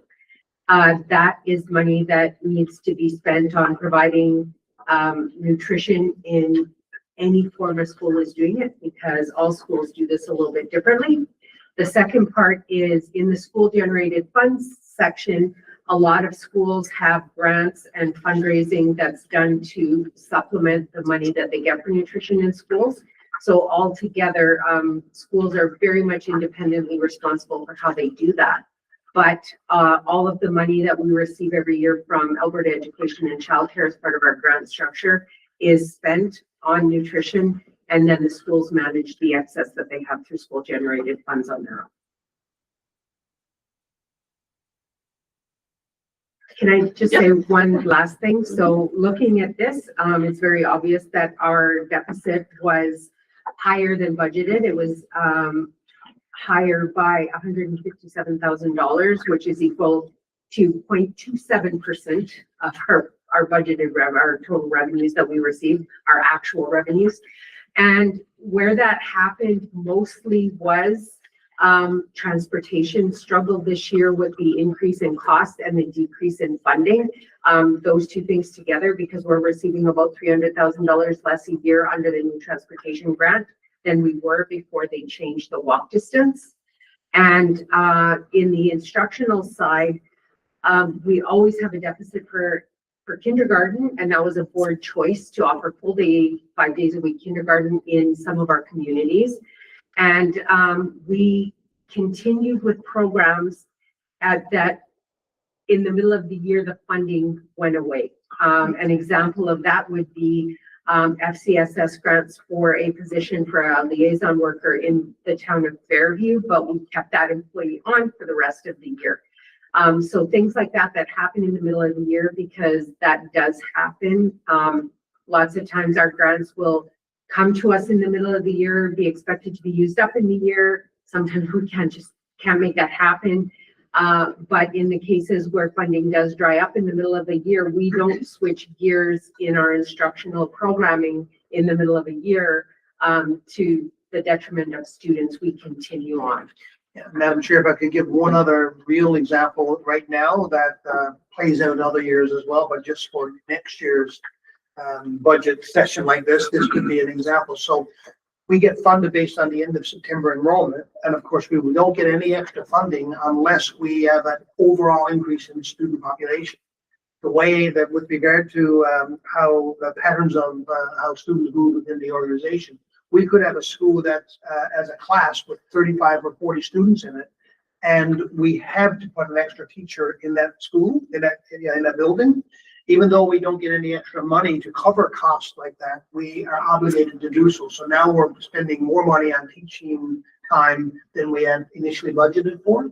So there's that piece as well. Then we might have a student that transfers in from another jurisdiction with complex needs that require specialized supports that we hadn't budgeted for. So we always have to be responsive like that. So it's really hard to nail it exactly. So when you're within 0.2% on a $58 million budget, like that's within the ballpark. But clearly, as was said yesterday in the committee meeting, one objective is to try to get to a place where we're breaking even, and so we're not continuing to, or actually having a little bit of a surplus, so we're not continuing to tap into that reserve surplus that has dwindled significantly and now is actually on the low end of what government recommends. Yeah, yeah, and to reiterate, yes, transportation did have a deficit that did not affect instruction because their operating reserves covered that deficit. Mm-hmm. So in no way did instruction support transportation. Really important to, we're one of not so many divisions that are still able to do that. A lot of other divisions require supplement of instructional dollars to keep their transportation department running. So just to clarify that, we did not use any instructional dollars because they did have a surplus that covered that deficit that they incurred this past year. I'll just say one other thing, Madam Chair, making sure that we're really solid on how we manage the financial resources within the organization and all resources within the organization, obviously is my top priority as your employee, and it's an important, obviously, top priority for you as well. So I sit here listening to the report, as I did yesterday, feeling, fairly happy, very happy about where things are, recognizing that we have ongoing inherent challenges with regard to funding, but that's playing out in multiple places throughout the province. And moving forward here, we're being advised there's going to be a new funding model that is going to be developed and floated perhaps for to be in effect for next school year. So hopefully that will be a model that will be favorable to the organization.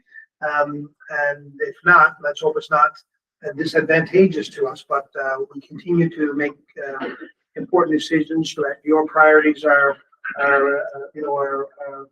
focused on and trying to maintain a balanced budget. So, Any closing? God, still Oh, two you more. still have to go through that, sorry. Still a couple more, sorry. Okay, let's do this one more. Trying to get rid of you. So we'll go through this colored one. So this is the report to the board. So essentially, this is a pretty template document, but it spells out what we did through the course of the audit. If we found any real issues, concerns, things like that. We also have a management letter with 1 point on there that I'll go through after. But this one, like I said, I'll go through it fairly quickly, but first page is just kind of a letter saying, we're pleased to submit our report for discussion. We completed our audit pending the board's approval.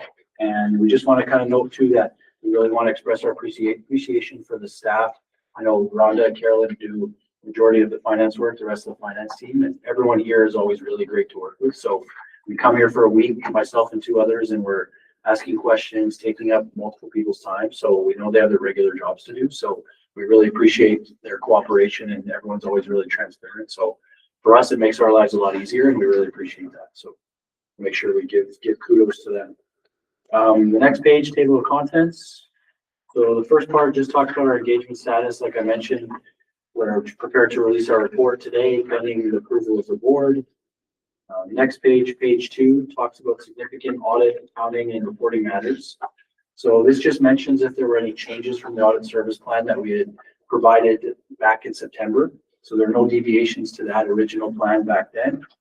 No significant limitations were placed on the scope or timing of the audit. Identified or suspected fraud. So we do want to kind of give that inherent limitation that we're not performing a fraud type audit where it's a financial statement audit, but as part of our requirements for standards for auditors, we have to still be aware of fraud. So we do have discussions with management.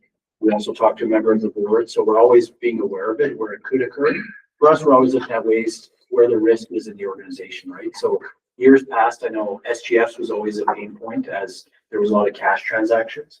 So I know even back in the day, things were caught with principals, things like not principals, but office managers, where they could have cash and potentially hold on to cash, right? So that's always been an issue for schools in general in the past. Nowadays, where there's not as much cash transactions, you're looking at things like expense claims, visas, things like that, where you can manipulate records. But if you don't have the right controls in place, then that could be more of a pain. So nothing that we've seen in our time, the controls at the division's always been really strong. So we do look at those in a sense, but we're not always looking for fraud, but we are aware of it. So nothing that we came across during the course of the audit. No identified or suspected non-compliance with laws or regulations, and no significant matters arose during the course of the audit. Next page, significant deficiencies in internal controls. So here I just mentioned earlier, we're not looking at all the controls of the division, but we are testing some mostly around payroll, as that's the biggest expense for the division. So we're always looking at controls around payroll. So controls are all in place. There's nothing that we've identified as major issues on that. Down below, so we have a few significant differences that we propose. So these are adjusting entries that were recorded as part of the audit. So those are all factored into the final numbers. So there's more information on that further down the road. Final materiality. So materiality, I kind of mentioned before, it's a concept used to assess the significance of misstatements or omissions. Essentially, it's also done for our testing purposes. And that big number there, the 2.3 million, is based on 4% of gross revenue for the division. So that's kind of where that amount comes from. It's not to say we're not going to not adjust an error of that amount. Typically, any errors really are gonna be adjusted. It would only be for if something, we found a small error, and then we have to say, what would that error be over the whole population of expenses, say? So it would only really be an extrapolated error for our summary of differences. So we don't have anything significant on there, so nothing of concern on that area. The asset retirement obligation, that's just a regular note that we have. So with that liability, it should be assessed every year to determine, is there any new information on any of those buildings? Has there been any new hazardous materials, asbestos, anything like that, that we wouldn't have recognized previously? So just making it aware of that. The next page. So there's just a note on negative operating reserve. So this is just within certain actual accounts that small accounts for certain schools have some negative balances. Overall, the total is still in line. It's still in a positive position. It's just some of those, and more so, Rhonda spoke to it yesterday, that there's just going to be some more cleanup with some of those accounts. So within operating and capital reserves, there's a lot of different accounts that make that up. So more so just cleaning up some of those old ones on there. So nothing of significance. So just bringing to your attention. Our view of significant accounting practices. So here's where we kind of just identify that the division has appropriately applied all the accounting policies and are meeting public sector standards. One estimate that we note is the asset retirement obligation, as it was done by a third party. The amount is all there, but it still is an estimate at the end of the day. They're taking an amount per square meter, and that's still based on an estimate. It's not actual numbers where they haven't gone in and done the work yet. So that liability could in fact be way higher than it actually would be in actuality, right? But for the purposes of public sector standards, we need to come up with a number that we can verify that's reasonable, right? So it's a reasonable estimate, but it still is an estimate at the end. So, other matters, nothing to note there. The auditor independence, we just confirm that we're independent of the board of trustees and the school division. There's a letter out later on that kind of identifies one factor on there that will bring to your attention. Page 6 just talks about the MNP audit process. So for anyone that's ever curious, it just gives more information on the things that we look at, what we do while we're here. So just more information on that process there. Appendix B is communication. So this just kind of lays out what we provide through the course of the audit at the beginning, when we're out here in the field, and then at the end. So it just shows reference to the Canadian auditing standards sections there, just so making sure we're adhering to all those standards. So nothing too new to identify for anyone there. Page 9, so this is the significant risk and response areas. So these are just the various areas throughout the division's books that we look at. So revenue, payroll, expenses, and just kind of what we do, procedures and things like that when we're examining everything. So nothing too new on that end. Last appendix is a summary of significant differences. So here's all the adjusting entries that were factored into the final numbers in the statements. So you can see there's not a lot of dollar impact between balance sheet and earnings, and that's because it'll be between two of the same type of thing. So two balance sheet accounts or two income statement accounts. So the net is not a factor, but it's still adjusted to update the actual numbers on there. So a few entries on there. Most of it is related to capital assets when they're funded by the government, so grant funded versus board funded assets. So a lot of that is related to those ones. And then the very second last page is just our formal letter to the board that it just mentions if we're aware of any relationships that would impair our independence. So there's just a small note in here that Stacey Cambridge, who is an MNP employee, is married to Kyle Cambridge, who's in IT for the school division. So the mitigating factors on that is that Stacey has nothing to do with the audit. She's not in a senior position, and Kyle is not involved in the audit whatsoever as well. So just to note that relationship, but there's nothing that would impair our independence for the division. So apart from that, we are solely independent of the board and the division, so no other relationships that we're aware of. And that's the audit findings report. Anyone have any questions? Want me to go through anything else? Pretty self-explanatory, but yeah, essentially everything was clean for the year for the most part, right? There's no major issues. We've got this management letter here, so that kind of ties into this. So there is a point here that we have a reconciliation of supported and unsupported capital assets. So in layman's terms, this just means that the division has several capital assets during the year. Some are funded by Alberta Infrastructure, CMR, construction or capital maintenance renewals, and IMR costs. So some of those, they have to be presented differently than board funded assets. So board funded assets factor into your equity, so that investment in capital, that is all board generated. And then the expended deferred capital is all grant funded assets that are funded from Alberta infrastructure. So those numbers, there's a reconciliation of that has to be done every year to make the numbers work. So this note is just more, like I say, no fault of the finance team. It's a lot of it is related to the information they have, and some assets are half of it's funded by the board, half of it's funded by the government. So making sure that that's identified and just more in a timely manner at the beginning of the audit. But I understand as the course of the audit, we're making adjustments. There's a lot of things changing. So it's more just being aware of that in the future kind of thing. Management's response is that they'll be following the recommendation for that going forward. So like I say, a lot of work on that end. So just something that we highlight. Like I say, we're not nitpicking every little detail, but we're just things that we can look at for potential improvement and just identify it there. So I know myself and Carolyn have gone through that again with those assets. So she's aware of it. It's just an ongoing challenge that there's so many moving parts with a lot of these assets for the village. And then when you add in a new school being built, sometimes it's difficult identifying what was board funded, what is capital, what is grant funded. So it's always a challenge in that. So it'd be simple if there was no new additions and no schools, but that's not real life. Right? So it always We're factors. not gonna complain about it. No. So, so that's essentially it. So anybody else, any concerns, questions? Hopefully I didn't put lose everybody halfway through. So. It's a lot, especially if you haven't been through the budget cycle and doing it all, but I think just to not have Brandon or MMP come, do this, it used to just be the audit committee would come and run to the whole board, but I think it's really something valuable to have you guys come, so. Yeah, we're always happy to come. We're local, so we're in town, so travel's nothing for us. It's always easy, and the communications, well, that's why a pro of having us close by, right? So we can easily just come. If anyone has questions in the future, if Rhonda can answer, if you need me to come back, I can always come at any time, right? So it's always happy to come talk about it. Audit related, financial anyways. Okay, at this point, do we just need a motion? Motion to accept the audited financials for 2025. Same one.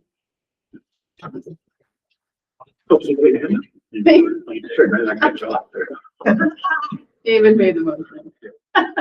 Any further discussion? All in favor? We are 6. Thank you. Thank you. Thank you. Thanks for having me. Yeah. And on that, I guess, can we come back at 12:45? We just have a lot on our agenda. Everyone's good with 45 minutes? Yeah. There we go. Okay, we're gonna skip to 5.4, Department of Transportation on transportation and bus cards. Thank you, Madam Chair.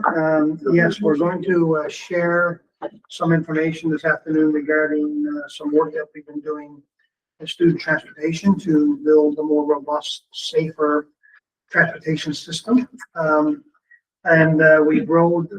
We did some pilot work on this last spring, and now we're ready to launch it in a more full-blown type of way. Merlin is going to share the details of this presentation. You all have a copy of it, and we suggest that given that everything that's on your plate for the rest of the afternoon, the presentation is intended to be about 20 minutes long. Perhaps people can keep this, and if they have other questions later, they can definitely sure we can help answer them. We have received feedback from a small number of people who are resistant to what we're moving forward with. But for the most part, it's one of those situations where I think bus drivers, parents will see that there's some significant benefit to it. And it's not going from doing nothing to this new, high fluting process. It's replacing another one. And this is the next generation. So back 4, 5, 6 years ago, Merlin will give you the details. We initiated that process to do attendance on buses in a different kind of way than we did prior to COVID, let's say. This is just an updated version that was necessitated because of shifting prices and shifting tools. And we ended up having we have a much more robust tool with a lot more benefits and actually less cost than we had prior to this implementation. And we recognize that change, of course, is always a challenge for all of us. I mean, some, perhaps a little more for some than others, and we live in a different time for sure, but anyway, we thought it would be good to share here this afternoon, and I mentioned earlier this morning that here will be another great example of in the future, moving forward, doing communication to the trustees around upcoming operational matters that you might hear about in the community. This would be another great example where we do that little update to you, so you'd all have it in hand and you'd be in a position to be informed and articulate on, even though it's an operational matter, articulate on what the division is doing in this particular area. So that will come as we start the new year. So without delaying any further, we have about 20 minutes, I guess, to do the presentation. There might be a few questions. So Merlin, if you want to make the lead on that, you want? Yeah, sure. So yeah, I'll try to get through this as quickly as possible, and you get lead here informed. So the bus attendance system isn't only just a bus attendance system. Our previous system, well, in the next slide here, we'll get into it, but we had a system called Titan GPS, and with it and that was our GPS system for all of our vehicles. With that system, we had another one called Titan Field Docs, and that one was where all the bus drivers' documents were kept. It also had a hand-built student attendance program built into it. That was meant more for gravel industry, but we developed it in our department so that all the student stops were in there. And as the driver's driving down the road, they'd look over at the tablet and they pulled up the 1, 2, 3, 4, 5 Range Road 22, and they tap those kids on and hit the save button, and we had electronic attendance. This all kind of got developed right around the time of COVID. Before that, I'm not sure if we really had a student attendance system other than some paper, and it wasn't perfect by any means. So at the time when COVID came along, the transportation departments, well, we needed to have a solution, and it was an electronic solution. We needed a new GPS system at that time as well. So we chose the Titan people, and they were located in Edmonton, and it was perfectly designed for us at the time. Since then, quite a few improvements have come down the pipe from our bus planner software provider, who does all of our student routing software, whole bunch of other stuff. And they've developed an app now that does all of what Titan could do, and now it's all in one place. So that's kind of the go to the next. So with the Titan system, like I mentioned, it handled our GPS, and that's for all of our divisional vehicles, buses, all the other vehicles. Everything had to be manually entered into it.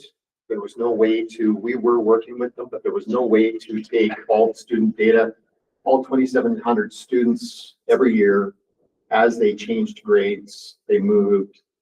That had to be manually entered into the Titan Field Docs system by somebody busiest time in September while we're trying to get everything else going on for the drivers when they head out. So that's how that system worked. We also, in recent years, Titan sold out to a company in the States. And when they did that, some of our support changed as well. And it wasn't to the better. It was far harder to get a hold of with Titan. And unfortunately, the people that we used to have, our go-to people at that company, they just disappeared. So it wasn't a very good experience in the end there. But Bus Planner approached us in May, and said, hey, we have this new offer. It's called Bus Planner GPS Plus. And with it, we have partnered with Geotab, which is another huge global GPS provider. And we're going to be an all-in-one. We're going to be your support for the GPS side, all your student routing software, all these other apps and everything. We're the go-to. Pick up the phone, called Bus Planner. So I thought, hey, let's give it a go. They offered us a free trial, 6 buses, started it in May, just some local buses here, and away we went with the system to trial it out. So worked pretty good. The some of the historical kind of reasons that we do this is, I think most people are aware of the Highway 35 accident just north of Grimshaw here by the Scales. There was a big bus accident there. At that time, I don't believe there was real student attendance being taken on the buses. And when the transportation manager and the shop foreman arrived on scene, there's no kids there, and nobody knew where they'd gone, and random people off the highway picked them up. And then somebody in our office was having to make phone calls to those parents saying, hey, was your child on board this morning? Yes or no? And then they ask why, and well, because your bus was in an accident this morning. Meanwhile, we're trying to find all these kids, right? So that's one incident. We had another one where children get on buses and off to go home in the afternoon, and they decide to make plans on the ride home with each other. And they get off the bus with 15 or 20 other kids, and the driver might be a spare driver and they don't know any better. And they go home with their friend, and the friend doesn't let them in the house. And this is a real one. And the friend said, nope, you can't come in my house. So now this little boy decides to walk home to Mary Rain. And the poor transportation manager at the time was sitting there trying to figure out we got parents calling, my child didn't come home. The spare driver didn't know where they got off. We know nothing, and we're running around trying to figure out what's going on. So that's why we want student attendance, and we also need attractive vehicles. The Highway 2 accidents, that's another recent one. That one was just at the Berwyn intersection coming out onto the highway a couple of years ago, I believe. And like you can see from here, the parking lots from the fog. And the driver pulled out when she thought it was safe and ended up getting T-boned by a pickup truck. And at that point, we were using Titan, and we had the student attendance, the electronic student attendance the drivers were doing with that system. And so the office was able to pull who was on the bus immediately to help provide support to the driver. We were able to get emergency services was right there on scene because they had the guys at Berwyn, and everybody knew who was on the bus, and we weren't looking for other students. We knew exactly who was on the bus and who was involved in that accident. So it worked really well for that. And then just most recently, this back road accident we had outside of Berwyn in June.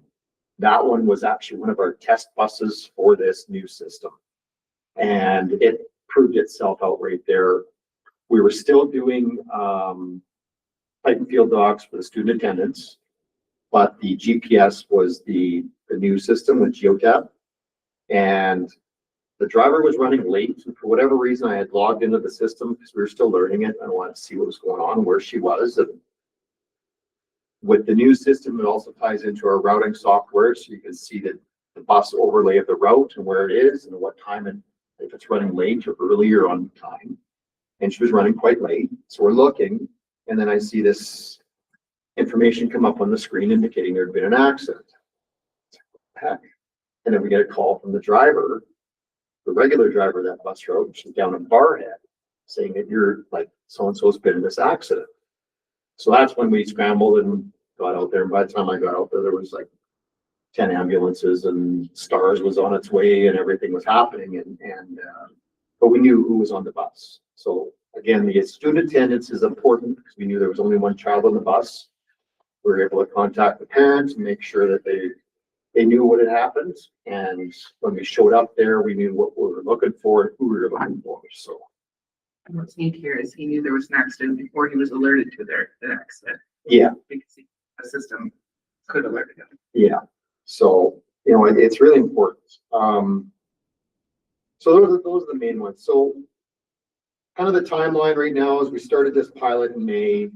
In August, we decided this was going to be the thing to do, and that the GPS system was right for us. We had to update the GPS system anyway because our contract with Titan had run out, and we were going to have to renew. And the agreement we had was from 5 years ago was a far better deal than they could provide now. It was going up by about $10 per unit, so which matches what Bus Planner is supplying us. So dollars for dollars, it didn't make any sense to stick with an older system that we have to manually update when we could move to this new system and be supplied by our software provider with all the support and everything we need. Our guys they shipped all of the equipment to us. Our guys were able to do the installs. So we saved about $21,000 by doing that, having our mechanics do all the installs and setup. The rest of it was handled by Bus Planner for free as part of the package, so that's good. And then we started rolling out the Turns app in September for our bus drivers. Starting to provide the training. The Turns app replaces the Field Docs app. So the driver can do their pre-trip inspections, so their morning inspections, mechanical inspections in the tablets in that app. And then they come back to the main menu and they start driving. And that's where the Turns app kind of shines, is it's got a built-in map of the bus route. And it guides those drivers through the whole route, shows you all the stops on the map. All the children are labeled on the map, but when they get on the bus, when they scan their cards, comes up on the screen that they belong in that bus and that they're and where they're going. So for a spare driver especially, and that's the comments I've gotten over and over and over since we put this into place, is the spare drivers are just loving this. The regular drivers are too. We have time at the end to mention a comment we had from a driver this morning that came in that had a blow by. So yeah, it's the system's working really well. So we expect everything to be, all the cards are out in the wild right now with the drivers and with the children. And we expect everybody to kind of hopefully be using this full force by January. So everything's working right now and it's out there. There's some resistance, but for the most part, the feedback's been good. So, cost comparison, we get a little chart breakdown here. And you can read the numbers for yourself if you like, but we're right now with the new system all in with all of the features that Bus Planner is offering us, we're at about 122,000. And with the old system having to pay for Titan and their Field Docs app and the cost of increase for a new contract with them, plus what we were already paying for with Bus Planner, we were going to end up paying more money. So it made sense to do this switch anyway. So plus we have a one-stop shop. It's the support is all through one place. So. And it's a Canadian company with all of the data being stored in Canada, which is huge for cyber, like we just heard about in privacy. So that's another really huge one. The fact that Titan would be storing all of our data in the US breaks the requirements of our cyber insurance. Other divisions that are using it, Parkland School Division, in South Alberta, they're using it full implementation, same kind of stuff we're doing by September 2026. St. Albert Catholic, they've been a big pusher of Bus Planner for years and years. Lorianne there was a good bit of information for us, good source of details and stuff. And she implemented it just a little bit earlier than us and is at kind of the same stage. They've gone all in. They're contracted buses, so their drivers are able now to see on the map and know the students getting on. And same kind of idea with tablets. So St. Albert Public, they're going to be fully, well, I think they are fully implemented is what I heard. High Prairie School Division, they're in a contract with another GPS provider. They're going all in with Bus Planner, full implementation of their GPS system coming this next school year, and he plans on doing Bus Planner returns and everything as well with the scan cards and tablets and everything. So that's an upcoming thing for them. And then Halifax Regional, they were their test bed. So that was the first ones that they installed us into and proved it out.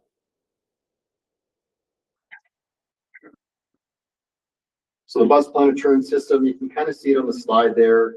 The driver, when they load up the map, it loads the map, it loads all the back end details for that driver, for that bus route. And like I said, as they're driving down the road, it's just like Google Maps when you want to go to Edmonton. You load it, click it into a mount in your car, and it talks to you and says, turn right here and turn left there, 300 meters, and then upcoming stop.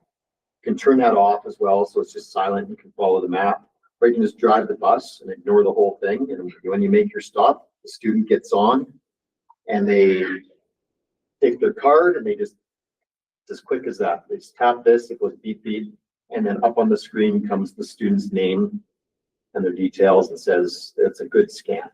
If it comes up red or any other color, then the driver can go, oh, wait a minute, you don't belong in this bus. It's more for the afternoon when they get on the wrong bus and try to go home to the wrong location. It'll warn the driver that they aren't supposed to be on that bus. So you can say, wait a minute. Or if they get off at the wrong stop as well, we'll know that they got off at the wrong stop, but they refuse to listen to the driver. They scan getting off. Get on and off the bus. Okay. Yeah. So Merlin, if somebody else found a lost bus card like that and they have an RFID scanner, what would they get when they scan that card? They get a number. It's like an 8-digit number. It's like starts with X0 something. It means absolutely nothing to anybody.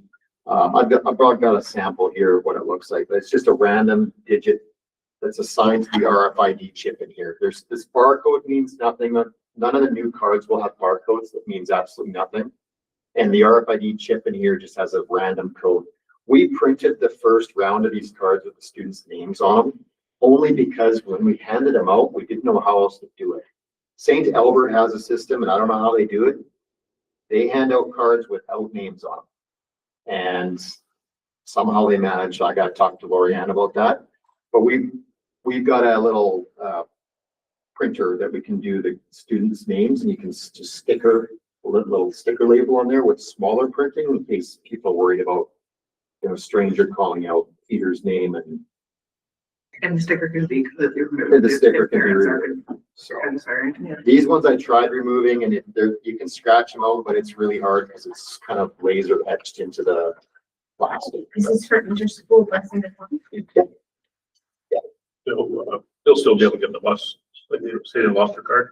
Yeah, the drivers can manually scan the kids on. When we first rolled this out, that was the only way, was the drivers pulled up to the bus stop. You tap on the map, the stop shows on the map, tap on the map, pulls up the student list for that stop, and you just go scan, scan, scan.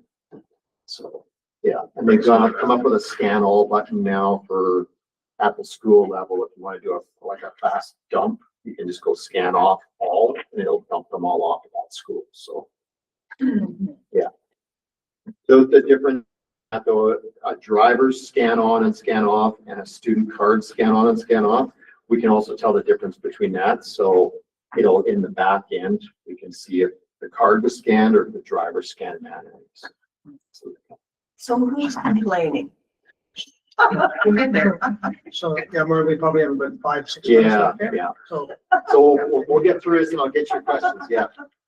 So yeah, the attendance cards, like I said, the details are in this sheet here. The Chipmunk app, that's one that's coming up here as well. That one is for the parents. It's a two-way communication as well between the parent and the transportation office. If there's some details the parents have for us, we can talk to them one way, back and forth, and the parents can see that their child scanned on the bus, and they can see that they scanned off at the school, and they can kind of see along the way in little intervals where the bus is along the bus route. So it'll let them know if they're running early, late, or on time. And then the parent knows that in the afternoon, if they're not home, their child got on at the school, they got off at home. So it works really good. And like real life example, this morning, our bus was a little bit late because of the weather or whatever reason. And so I got a notice that said the bus would be 10 minutes late. The last time I got a notice that said the bus would be 10 minutes late, it was on top of another 10-minute late that the driver had said, so that I wasn't sure if the bus was going to be 10 minutes late or 20 minutes late. I couldn't tell.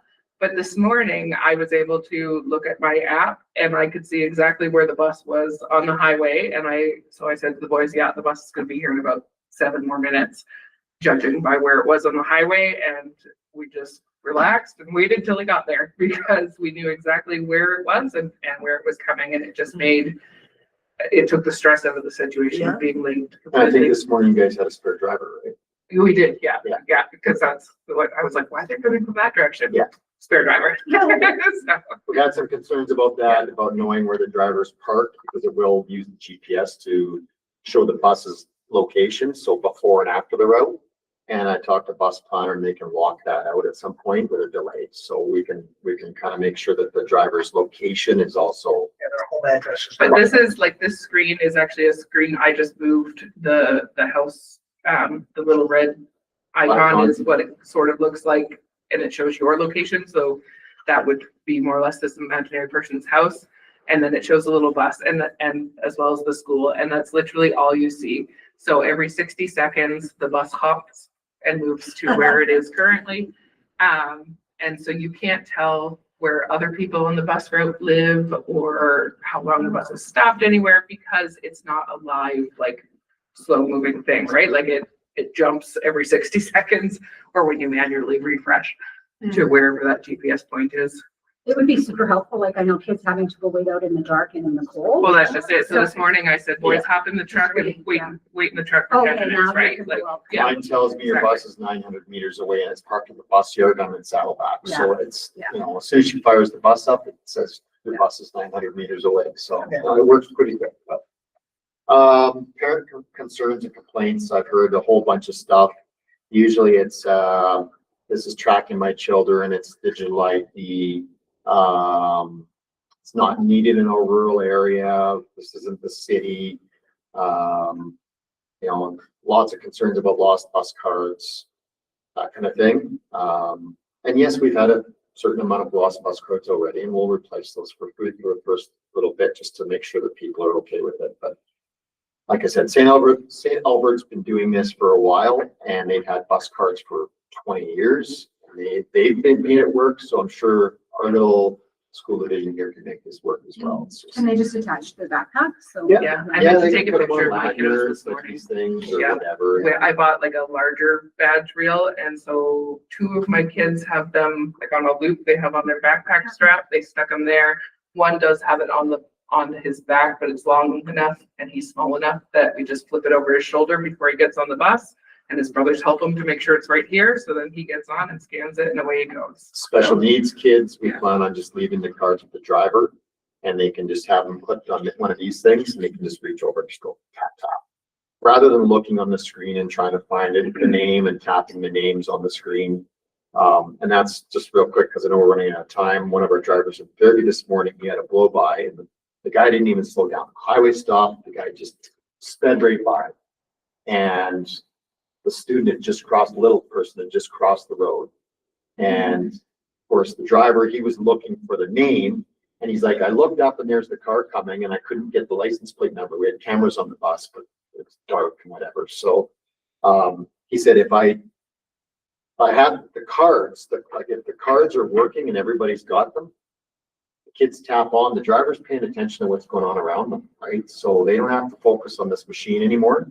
They just say, hey, good morning, and they can watch their mirrors and they can watch the road ahead of them, and everything's good. So. And like what you said, Merlin, in your question, Paul, is a really good question. We would never not accept a student on the bus that's at somebody's house No. in the morning, We'll take them regardless to if they have school. a card or not. That's the policy. They would always get to school.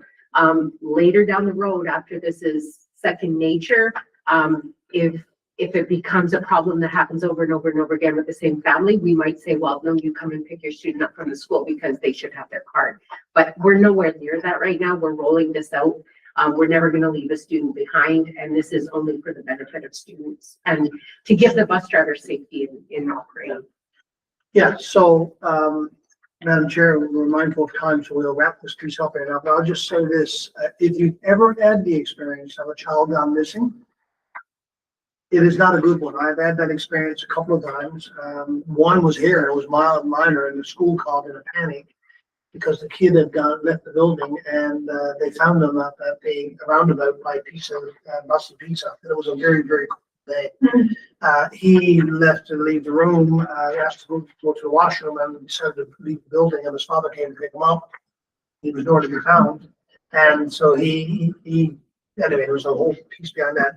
But there was another time when we actually had a kid that was somehow or another didn't get on the bus or got dropped off at the wrong location, and he was found in a snowbank in Labrador in Goose Bay, Labrador, when it was about -40. Luckily, he wasn't out long enough, but it could have easily been a death. And you want to see panic in people's faces. Everybody, at the school level, at the division level, everybody was in a panic. Oh my God, this is not going to be good because it's -40. And somebody passing by happened to see him and said, this is not right to stop. And that's how this kid is probably living today. So, yeah, and it's like with any change initiative, there's going to be some concerns for sure. I think we did the soft launch. We now have people more aware of it. We will layer this in, and in time, this will become second nature for everybody. And we'll always work with one-off exceptional case circumstances and move this piece forward. If I might there, Madam Chair, just to give a little bit more background on what's happening right now. I was at a Fairview High School council meeting, was the first time I heard about this. And the parents, a couple of parents were nattering about, what's going on, this could be doing this. It's just that you're talking to the wrong guy, because I'll tell you exactly what's happening, right? And I explained to them about the reasoning for wanting to know where students were all the time. Because a couple of these instances, I was the guy that was taking the phone call, right? So I was able to explain it, and afterwards they said, oh yeah, that totally understood, right? So wanted to get Merlin here so that the rest of the trustees would have some background in case that information comes up. And you have to answer to a parent of why the division is spending this money and doing those things. And, congratulations, sister. The only difference between what we were doing and what we're doing now is this. That's it. It shows, gives the kids some responsibility, right? Sorry, Paul, but the one thing though, the parent was saying, well, what we're doing right now was really working. I said, yes, at Fairview High School with a regular bus driver and 12 kids getting on at 3:30 easy. Try doing Route 60 in Peace River and Springfield where you got 60 kids this big getting on at once, and you're trying to say, who are you? And now if you're a spare bus driver, you don't have a clue who these guys are. And then in the morning when they're getting on at stops where there's multiple kids, 13 or 14 getting on at once, and you're sitting on the side of the road trying to figure out who's who. This way with the cards, it's just, yeah. So yeah, I think this is really good. It answers a lot of questions I've been getting. Is this on the website, or is this something we can share out to? This is going to go out.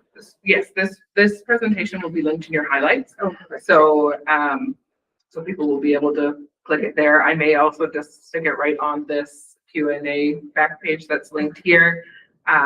You can alert your school councils that it's in the highlights, and if they want to run through the presentation at their school councils so that all the parents can see it. And I guess I have one last question. So what happens if a kid goes on a different bus to a friend's house or whatever, So what- allowed to do that? So are we talking, they're just going home for or going to a birthday party or something? Yeah. So the bus note thing still stands.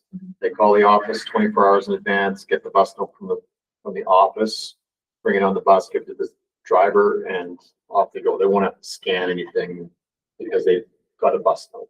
They can scan, but it's going to come up, you don't belong in this bus. It'll come up red, so.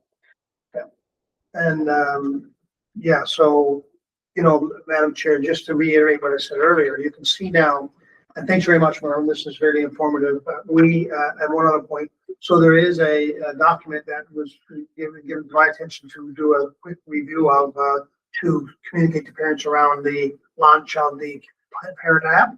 However, I thought, okay, rather than go out with that in advance of this board meeting, and given that it was a topic that board members were interested in, it would seem to me to make sense to come and have this conversation first so that you'd be fully aware, so that when that communication goes out to parents, you've already had this information. Now, so moving forward though, you can see what I said earlier. 15 or 20 minutes that it takes me, or a half hour, well, probably less because Merlin and others will have it done, to put this into a communication piece to you. You have it, you read it, and you don't spend a half hour in a board governance meeting about an operational matter.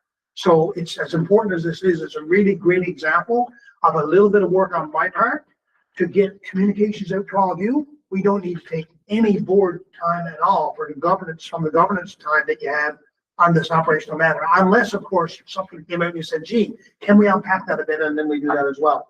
So, yeah, I think, you know, to the parents who are, not, who are worrying about this right now, we're not going to, you know, put the gavel down and say, well, you know, this is it. We're gonna work with them for a period of time, and eventually word, you know, word of mouth, people were saying, this is fantastic, and word gets out, oh, this is not a bad thing after all. And if we have a few parents who say, you know what, I'm not riding the bus. Okay, well, you know, we'll support you in other ways and go from there.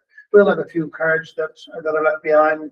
Eventually, if it turns out that this is just carelessness, we might say, well, you know what, it's gonna cost you $5 for a replacement card. You can't travel on the bus until you have one, that kind of thing. But we'll work, you know, that's down the road. That's right. St. Albert charges $20 Oh, for a replacement card. Well, yeah. Parents pay it, Yeah. so. thank you. You're never gonna make it. The chipmunk act, is it out? It's not out yet? As soon as we had this meeting, we can launch that information. We just didn't want to launch more before you guys were Yeah. all in the loop. Okay, thanks, Merlin. No problem. Thanks a lot, Merle. Okay, let's move to 4.3. New Education Service Agreement, ESA, with School District Number 60, Mr. Bernard. Thank you, Madam Chair. This is an updated education service agreement for the students living in Bear Canyon and Cherry Point that go to school in British Columbia. So Peace River North School District 60 is their school division in BC, and the kids go in Clairview, and the high school kids usually go to Fort St. John. So this agreement simplifies our relationship with those students going to BC and with the other division. And just going through this really quickly, I apologize, I didn't get this attached to your agenda. This is still being reviewed by Alberta Education. It's due by the end of November, but they haven't gotten back to me yet. I can't see there being any changes.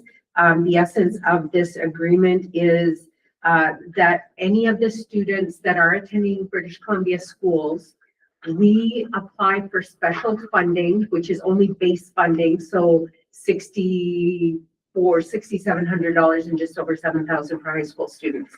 That's the only funding we get. They're not on our transportation grant. We do not give any transportation money for these students because when we did add them to our grant, we ended up losing money. So I wasn't going to jeopardize the school division so that we could send money to British Columbia.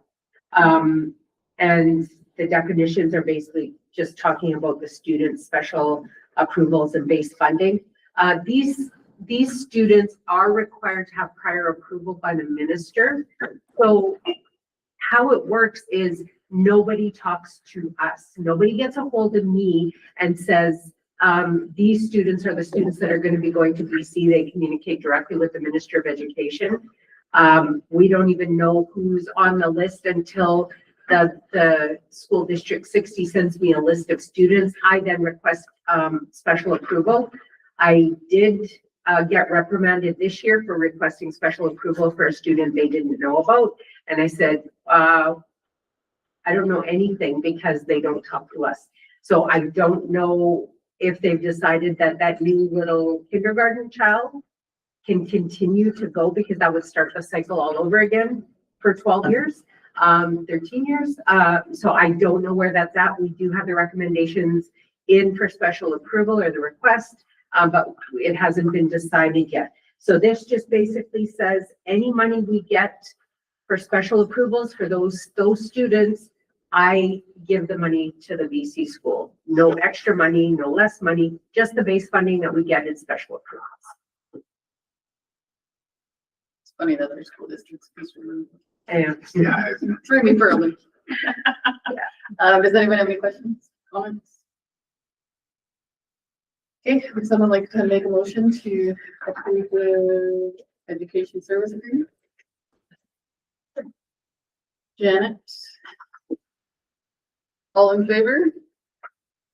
I don't know what you're. I didn't hear the whole thing, sorry. Doesn't she have to vote if she's in the room? yes, so just, Can we hold off on the vote and give her a quick? sure. Okay, sorry. Yes, no, Did you want me to just, just yeah, really quick? so you have a copy of it? Yeah. Okay. So we have students that live in our catchment area in Bear Canyon and Cherry Point. They go to school in British Columbia. Oh my gosh. They have to have approval by the minister to be able to do so. Where we come into play is I apply for special funding for these students. The funding is just the base funding. So like 6,700 for K to 9 and set just over 7,000 for 10 to 12. And we send the money that we get, just those special approval funding, no extra money. They're not part of our transportation grant. Don't pay for any transportation for these students. And just because they choose to go to British Columbia instead of Menno Simons, which would have been their closest school.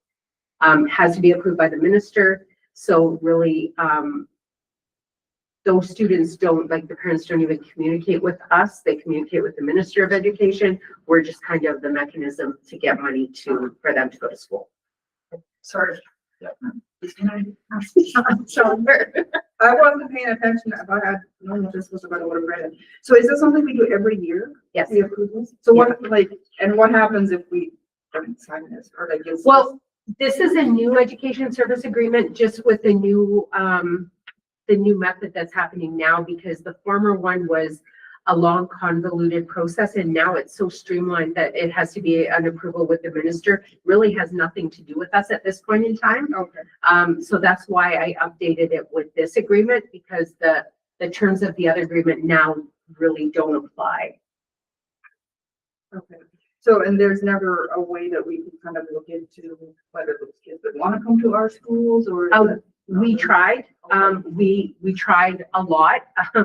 We've had conversations with the parents, but in the last 3 years, I think, the minister, because at one point the minister denied them being able to take funding out of the province. And when that happened, there's only a handful of parents. This is like 9 students, 8 students. The parents got together and hired a lobbyist, worked with the minister. The minister said every year they have to approve, and then we can apply for the special funding and send the funding over. So at this point, there's no communication with the parents and us. They don't want anything to do with Peace River School Division. They have their reasons. I'm not exactly sure all of the reasons, but really they don't even communicate with us. And they go to public schools in Decatur? Yeah. It's not that far. yeah, it's really close. For them. Just happens to be bordered there. Yeah. Is everyone comfortable now? Okay. Okay, the motion to approve, all in favor? We are 6 again. Yes. Thank you. Oops, sorry. Okay, we will move to 5.1. That's me again. So our ARMIC renewal, our insurance renewal has been completed. Our annual renewal is as of August the 31st. We are, as a group, as a consortium, ARMIC is doing very well. We have significantly reduced the number of claims we have each year, and the amounts of the claims are also significantly reduced, and that's because of the risk management protocols that we put in place as part of ARMIC. So risk mitigation is really the emphasis that ARMIC has when it goes to market. And because of that, we've seen a lot of growth in the equity within our program. In this year, our statement of values for our property, we put a 10, depending on the kind of buildings it was, we added 7 to 10% inflationary value to all of our buildings so that we are covered for what we need to be covered for in the event that something serious happened. We have a self-insured retention of $12.5 million, which means that we take the the second level of insurance, because the province is still putting up a $10 million or $5 million now backstop. So first claims go through that $5 million, second go through our self-insured retention. And that is allowing us to get significantly better rates at market. We had a little bit of an increase in our vehicles, our fleet insurance this year. Our general liability went down and our CBO premium. So not many divisions actually do their own busing. Most divisions contract their busing out to different organizations. And under ARMIC, we have a separate policy, so it's not tied in to the school divisions, but a separate policy for those contracted busing operators because they were unable to get the levels of insurance that we need them to have. So another positive that happened because of ARMIC. Our cyber insurance, we have full non-limit or like I forget what the word is that they said. Our cyber insurance is a full, we increased it. So there's less limits on us if we have a cyber attack because we are meeting all of the requirements. So in the last 3 years since we've been with ARMIC, there's been significant increase. It's definitely a cost to the division, but it also is protecting our data a lot more than it was before. They did invite a new board into ARMIC this year, Star Catholic. So they are now one of the members of ARMIC. So they also had to buy in to the equity portion of the program. So just to tie everything up, our renewals before ARMIC. So 4 years ago, our insurance cost us over $1 million. Last year, our insurance was $737,000, and this year it's $710,000. So we're making great strides, and we're doing really well. We've come a long way from all of the rural school divisions in Alberta that signed up for ARMIC. So just information so you know how things are going. I think that's amazing. And you're on the board. I'm on the governance committee, yeah. Okay. Any questions? So, thank you. Good, good. Everyone's good. Awesome. Thank you, Rhonda. That was just Information. Okay. We'll move to 5.2. So 5.2, I think, is probably twofold. Obviously, with everything happening with the Fairview campus, the NWP campus in Fairview, we wanted to have a conversation on that and maybe what the board wants to support you in that respect, and then how this could affect our value scoping and I guess moving forward with that. I don't know, do you want to pick one topic and go with it, or combine the two? Well, I think they're two separate topics. Initially, I think it was me that probably initiated originally that I think the school division, Peace River School Division, has to send out a letter to Todd Nolan's office saying, you know, this really screwed us up too, right? Because we're, you know, moving forward, we're looking for a collegiate high school, and the shutting down of the NWP campus in Fairview put the kibosh to that. So I think that there's lots of letters going, and you know, this will just be another one, but I think it's our responsibility to make sure we do that. So that would be the one thing, and then to discuss, you know, where we're at with the value scope would be number 2. Okay, well, do you want to talk about a letter then first? Yeah, I'm recommending that we draft a letter for the board chair's signature that lets them know how significant this is to the Peace River School Division future plans and all the students that are not only in Fairview but in the surrounding areas that could maybe take advantage of a collegiate high school that's in our capital plan. Do we want to go through speaker list? 5. Janet, you're first. Okay. In support of the letter, absolutely. Okay. Anything particular? Like, I guess that's probably what I'm. I just don't see how we could move forward with the collegiate school without the campus. I don't know. So You we want would that know better than I would. to be the operationally. focus of the letter. Do we need to do speaker list, or is everyone just on the same page? Well, So collegiate school. You know, where your high school trying to get it. Yeah, your high school works in conjunction with a post-secondary institution, a college, to offer trades programs and whatnot at the high school level.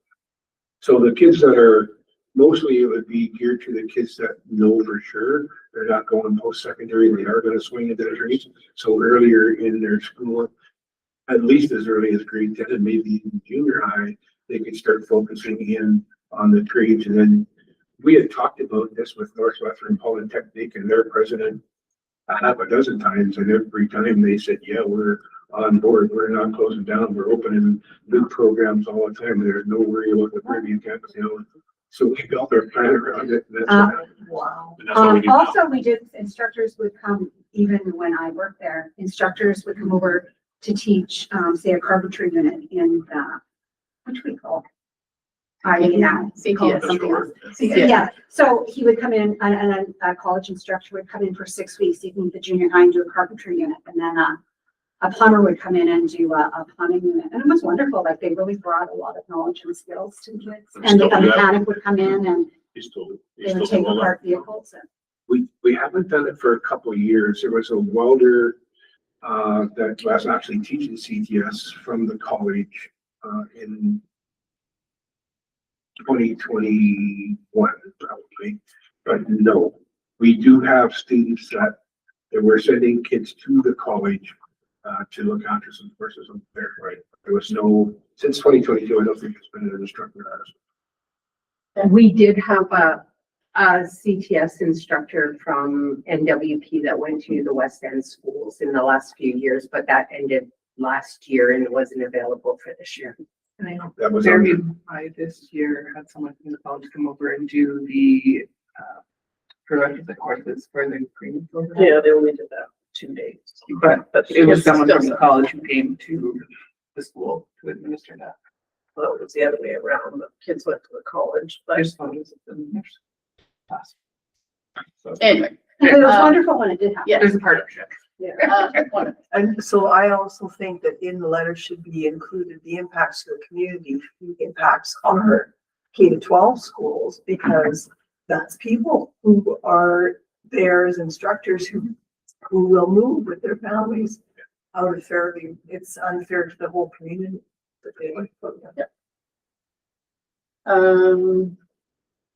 Anything from? Yeah. Okay, does someone make a motion? I would definitely make that motion for sure. Okay. How specific? Well, I mean, everybody heard, I really like what you said, to add that to it, because it is gonna have a huge impact in Fairview. When Canfor shut down, I was a part of that process, and we had 100 homes for sale in Fairview immediately following that, and this will be worse. So, yeah, to have administration draft a letter To for, summarize the impacts it is Yeah. to hold it. yeah, particularly the two things were our future in our capital plan is to have a collegiate school, and then the impact that all the families leaving this northern community is going to have on our school division as well. I'm sure Bryce has got that all of this. So we can do that. Any further comments? And who are we sending it to? Well, it has to go to the Minister of Education for sure, and probably Advanced ed. Advanced Ed and Todd Rowland, the Premier. And to the people at the Polytechnic in Grand Prairie, they need to know you're messing with us here. Sure. So, He's MLA for. I remember the area. And he's the minister. of forestry. Yeah, forestry. Lands and forestry. Okay, motion, all in favor? We are 6. So I guess then we value scoping. I guess my thoughts were, are we moving forward with value scoping when we're not sure who all of our stakeholders are? I guess is where I'm at. I'm wondering about value scoping. What exactly are we talking? you want to describe it better than I have? Yeah, so Madam Chair, very quickly, it's a process that various stakeholder groups, government officials, board officials, town officials come together on to have examine what a school configuration would look like for a new build or modernization of existing facilities within the community. So basically, it's a process to identify what are the collective perceived needs within a community. And then from there, you develop an action plan that then goes about, it forms the board's capital plan. And then you put that, say, as number one on your list, and then you ask for provincial money to build a new school based on what the value scoping process determined. And so to cut to the chase a little bit, we do have funding, as the board knows, to initiate a value scoping process. Typical value scoping processes involve going in and saying, okay, so what do we want? So it's an open-ended piece whereby there's no predetermined direction given. The board last summer, August, I guess, this past August, passed a motion to go forward to ask for a new K-12 school with a collegiate high school in partnership with Northwestern Polytechnic. Now, in that, we later reached out to Alberta educational officials and said, hey, here's the motion that's been passed.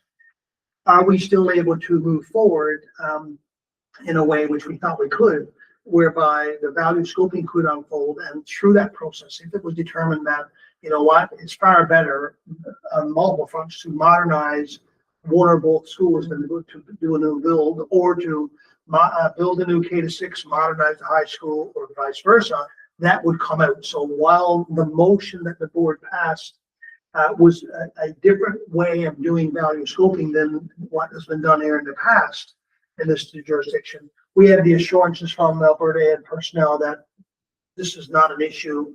The exercise that the board, the value scoping process will follow will be the exact same one. And in the end, if it turns out that modernization is feasible, that's what would happen.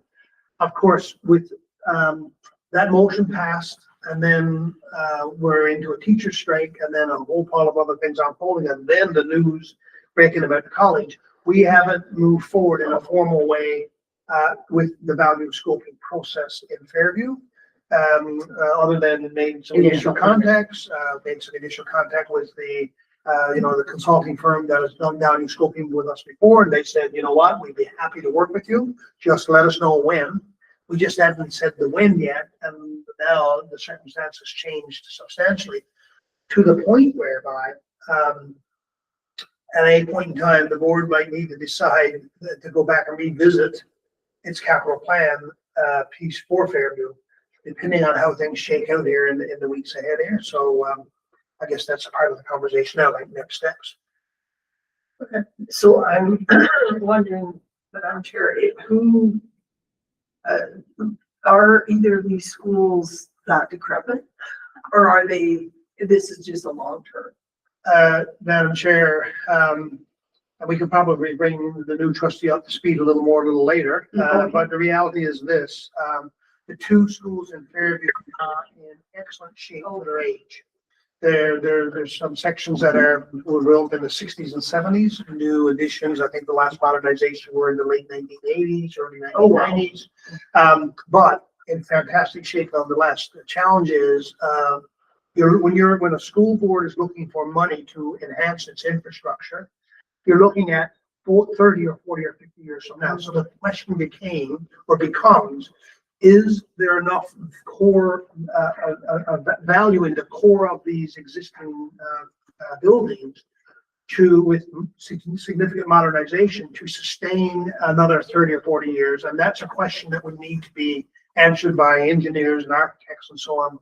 And the board has information right now in its possession to suggest that there's about $20 million around 20 million in costs associated with schools up to scratch. Close to that for each of the schools. Yeah. So that's not to say the schools are, such that people need to get out of them. When you walk into these schools, they're in excellent shape, but the challenge becomes for a board when the heating system is down, parts are hard to get and those kinds of things. So as a part of its fiduciary responsibility, boards go about identifying pathways forward that positions it really well strategically from the point of view of having outstanding infrastructure that reduces the likelihood of having to incur substantial expense later on, or over the next few years. So like, you have an old car, do you bring it up to speed, and put the money into it, or are you investing in brand new and that kind of thing? So the board made a motion, and now, and the value scoping would have unfolded in the exact same way as if it had made that motion based on the information we received.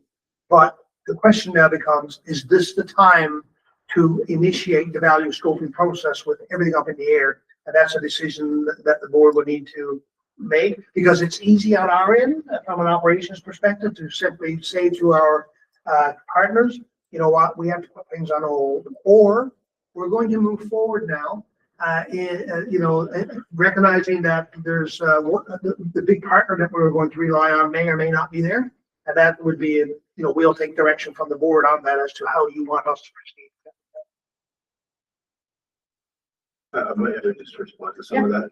The value scoping process would dig up all of that stuff for the most part of the questions that you were asking. I think there's $18 million of deferred maintenance with both schools combined, which is in the big world picture is not, to me anyways, is not hugely significant. The heating systems in both schools are furnaces that have all been replaced in the last 10 years, and they're just the same as the furnace that you have in your basement. So anyways, the value scoping would tell us that. My concern right now is that the people that would be involved in value scoping from both the town's perspective and the MD's perspective are really busy because of what's going on at the college. Their focus is trying to get this thing up and running. So I'm not sure if there's any need for us to hop ahead and do the value scoping or not. The one concern I have is that the Minister of Education and childcare is trying to meet with the Fairview Town Council.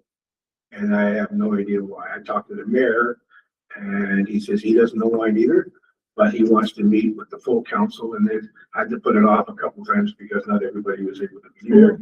And I reminded the mayor that, what I've heard around town is, there's some concerns about, the schools and all of this. There's different opinions in the town of Fairview. And he's very aware of that. He's also said that the town specifically wants to stick to their recreational master plan, which includes not only the Peace River School Division, but Holy Family School Division being together on the same site. So I don't know if they've done any site work or they've allocated that to Holy Family, but it could be that they're back into that same part again where they want to do, Grimshaw Public 2.0 in Fairview. So I think that the board has to be ready to move forward with value scoping, but I don't know if right now would be the time to do it. Yeah, I think the stakeholders right now are overwhelmed with the job at hand. I don't know how credible about it scoping would be at this point. We don't know if we'll gain students or lose students. It's all from there. If things go the way we're hoping, we could have a significant gain in our population. There's just so many different moving parts right now. So I don't know how much value scoping we have right now, honestly. That's my opinion.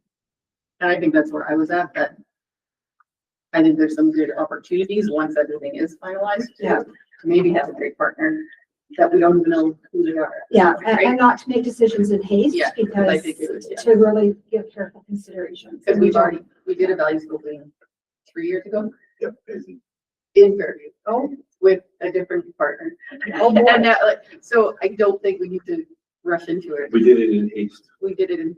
And decisions made in haste are just never carefully considered and don't. I mean, because I live in the town, it's amazing that I wasn't working along the line with Trustee Lauren was.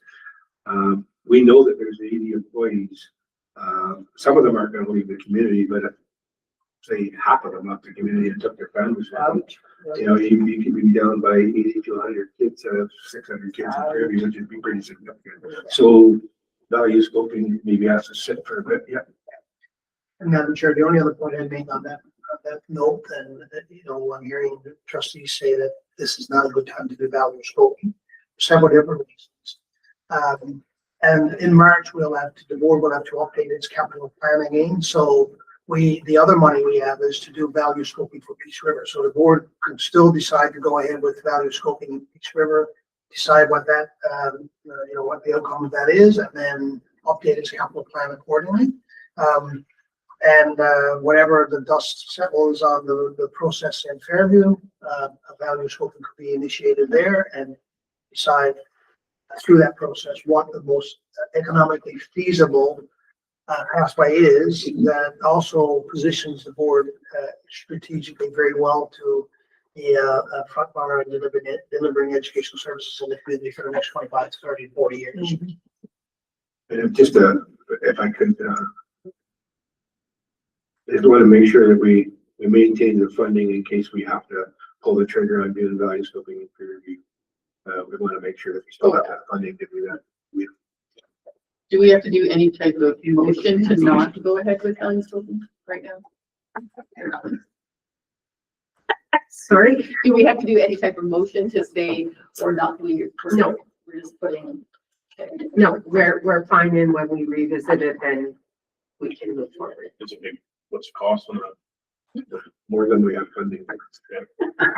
Probably 40,000, and we got 50,000 to do both Peace River and Fairview. So then we revisit the capital plan again in March. We finalize. We finalize it in March, so we will have to have more conversations before then. Things seem to be moving. Okay, is everyone comfortable? Okay, moving on. Yep.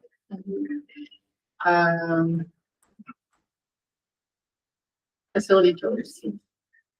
Yeah, Madam Chair, this is back on the agenda because we did have a conversation about the possibility of doing tours of facilities, particularly for new trustees, to help them get a good handle on our jurisdiction and where schools are located, you know, how their layout and so on. And so one trustee had indicated last time around that this is probably not a good time to do trustee tours. You know, schools are just getting back into operations at this point in time. But I just wanted to put it back on here to say, hey, you know what, we will certainly look at in the very near future scheduling the facility tours. And it might be something that we do throughout the year. It might be 2 months, 3 months from now before they get all completed because of schedules and so on and weather. Whichever way you cut it and slice it, if you're going to visit every school, it's going to take 5 to 6 days. Because it's not just walking in for 20 minutes, oh, this one looks like, and it goes on, and we move on. What I thought we would do, because there's another topic that's not on this, not here, but it's related, and that's student engagement. Maybe in our December meeting, the planning meeting, where we can have some conversations, I wouldn't mind sharing some perspectives on that and options, other alternatives that the board might see as viable to provide some extremely rich data that would be important at the governance level to help me move forward. And on the facilities tours, so one approach would be to develop a schedule. Principals invite you out, and we say to principals, hey, while the trustees are going to be there in your building, is there something that you want to showcase that you're proud of? So people go in and it's not just saying, oh, here's our gym, here's our gymnasium, here's our CTS space, here's K-6 wing. Thank you very much. See you later. All the best. You move on to the next school. Maybe there's a pause for 20 minutes or, you know, or so, whereby you happen to go and visit the CTS class where they're, you know, working on a project, or you know, going to the gym where the group of students who just won the provincials are there, and you can just engage in a conversation that way. But rather than script it, we say to principals, while our trustees are on tour, of our facilities, this is an opportunity for you, should you choose to take it, to showcase something. So it would be a little bit of an extra value added piece. So, I'm not sure what I guess I put it back on here to get some clarity from, the board as to when you want that to start happening. Do you want to start now, as in over the next couple of weeks, or would you rather wait to say, you know what, let's move into January, look at long-term forecasts and say, okay, the week of, the next 2 weeks in January, going to be cold but clear. We reach and we advise principals in advance that we're going to be organizing trustee tours, and we might not finalize them until a week before they happen, so that we have a little bit of flexibility and responsiveness, and try to carve out, get 2 done in, just for argument's sake, 2 done in January, or 3, and a couple done in February, 1 in March, or get them all done in January and February. So I'm just trying to get a sense from yourselves as to what your desires were. We don't want to stress out the school staff or the principals either. You know what I mean? I'm thinking like Not semester implementation. Semester 2. because I feel like they're trying to play catch up on stress. Yeah, Are they not? I agree. That's first. I think that's it. That's right. So I think that's a good choice. They're trying to scramble in Yeah. January to get things wrapped up. Yes, I Unless support you, maybe elementary schools. Yeah, we could, Perfect.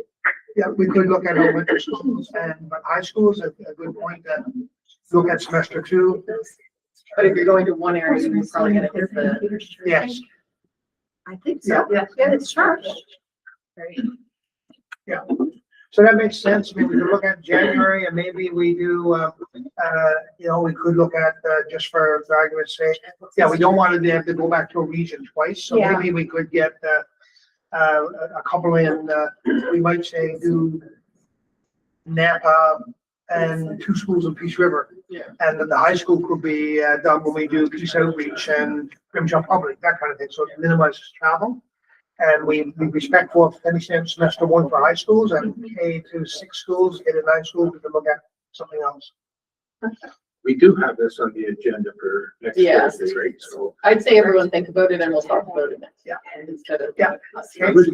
but I do like the idea, there's nothing like being in an elementary school in the next couple of weeks when everything's busy and the decorations are going up and, I just don't know if it's effective. well, from our perspective, to get, what we're trying to do is particularly to get the new trustees to understand where the schools are and what they look like and what their layout is of this. So, But if you're going to an elementary, you want to go to the high school because you're right there. If you're driving. well, I think what Jeff said was a good idea. You talked about Napa Public, which is a K to 6, Springfield's a 1 to 4, and maybe Kensington Middle School, and, you're comfortable with it. It Or just seems if you do silly that in to January. Nampa and not go to Ritter. Yeah, To me, because. so Ritter might have to be, so you might have to do Ritter, go there in the morning and then swing back and hit, say, Peace High School later that the same day or something like that. But we can work on the, logistical feasible approach, and, so yeah, I mean, as you said, it comes up again next week, and I just wanted to have this here and say, we haven't forgotten this, and we will certainly move this forward, but in a way that, optimizes your arrival in facilities, and, and you'll be received, no matter what, you'll be received positively, but you'd like for it to be one of those situations where people say, not saying, oh my God, without so much on the go now, we've got to accommodate this request, it'll be more, I guess, genuine and valuable if it's in a less stressful time. Not that there's any stressless time in schools, but you know the point I think we're all trying to make here. So let's, we can come back to it next week, for sure. Just to finish that up, there are, when we talk about doing our student engagement pieces, we're probably talking about doing half of our schools or less this year, and we could probably accommodate both at that time. Our new trustees would be able to see the schools, and then we would do the student engagement thing at the same time, so we're not going on that same trip twice, right?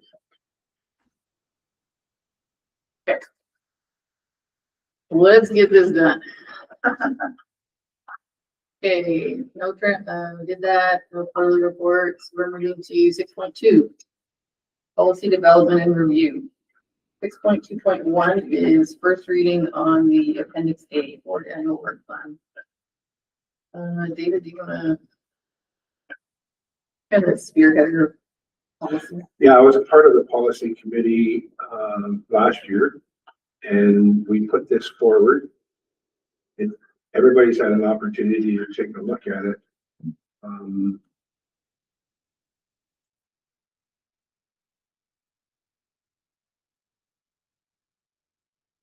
I put it forward for first reading. I don't need to go through it again. If there's anybody's read this and they say, oh my goodness, I wish they'd have done this differently, now would be the time to. It's nice to have a work plan so that we can keep going back to it. And next month we can say, okay, well, what are we doing in January? And you can go up so every January we want to be doing these things. And this is something that can change as we move along, right? So, Madam Chair, so I'm wondering, do we only do a reading a day? Like we have already done first reading, can we only do second reading today? Is that what you're saying? Is this not our first reading for that? Thank you, Steve. It's gonna be our first reading. A is the first reading. So to answer your question, Trustee Laura, we can do 2 readings in a day Oh, we can. Yeah. If they're unanimous. if it's a unanimous vote Okay, the first time. because you did go over it quite thoroughly last time. We didn't put it forward for first reading this one though. Oh, okay. Was this the one you discussed last time or you were in the beginning of November? I thought you were talking about this. We may have talked about this one, I can't remember, but we did put it forward first reading. We can only do 1 or 2 readings on this, and then it has to be made public so that the public can take a look at it and decide whether they need to make changes to it. So these little ones are your changes. Correct? Yeah. Yes, there are changes from what it was before. Charters. Oh, Edith, did you see anything? So, you know, I'm just looking at November. Most of the things I think we've done, the approved trustee entitlements, is that something we go to every day? That, or what is that? That's not that's like under November. Yeah, it is.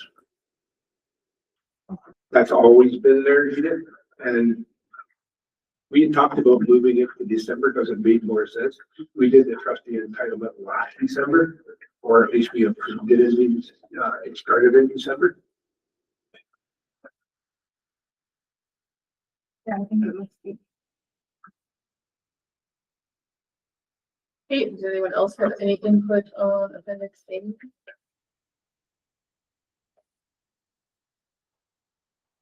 Anyone like to make a motion to pass it to first reading? David? Any further? Everyone's good? All in favor? We are 6. Do we want to pass it? I'll put it forward for second reading and then we can make it public. That's okay. Okay, second reading. All in favor? We'll make it. Wanda, are you in favor of second reading? Okay, we're 6. Okay. And now we're doing appendix B. This would be third and final. Yes.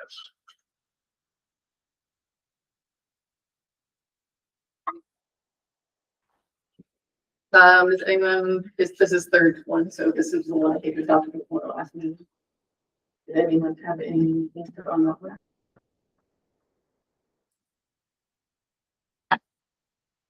Okay, that was 3 o'clock. Everybody wants to be done. Everyone wants to be done? Well, if someone wants to put a motion forward. I'll put a motion forward that appendix B be put forward for third and final reading. Always 2 appendix B. Okay, all in, oh, sorry. Madam Chair, just as I'm looking at this, so in your, let me just make this point, in your year 3, approval of the 5-year ed plan. Just wondering,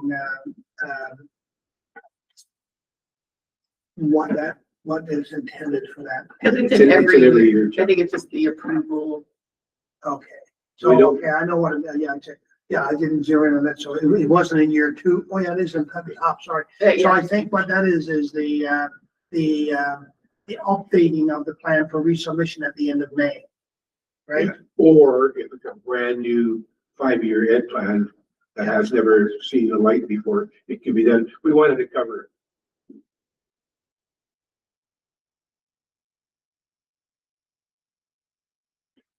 Like, do you think it should be worded different? No, well, yeah, the way it's worded is, it's worded as if you're approving a new 5-year ed plan. I see how you see. Yeah. When in actual fact, most of those years you're going to be doing, and some years nothing, but other years just tweaks that are, I think by the end of May, it's required for updating.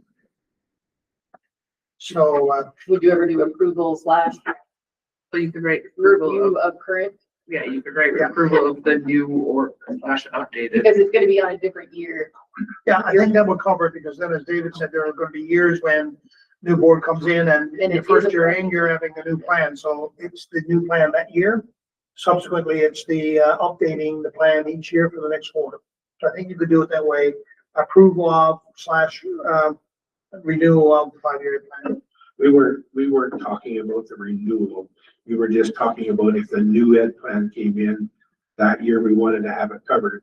If we had a 4-year ed plan, it'd be real simple. Or would you put approval of 5-year ed plan if applicable? Yeah, that would probably, yeah, because we weren't Yeah, I agree. renewing, we do a lot of things on our end here. So, yeah, approval of the 5-year ed plan, if applicable, if it's a new plan. Yeah. If somebody wants to make those changes, then, yeah, you got, then put that in every year. Can you still pass that for third? Is that a- You can as amended. It still meets exactly the same intent Yeah. with the policy committee, so.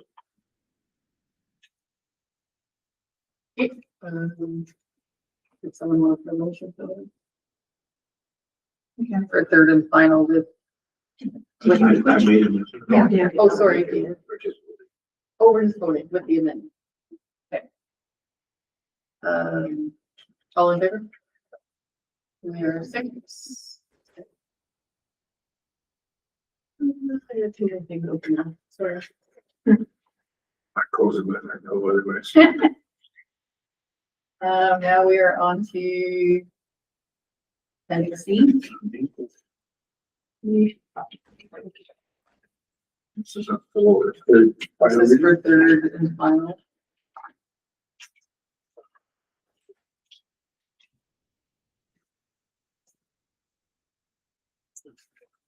Does anyone have any input on this one?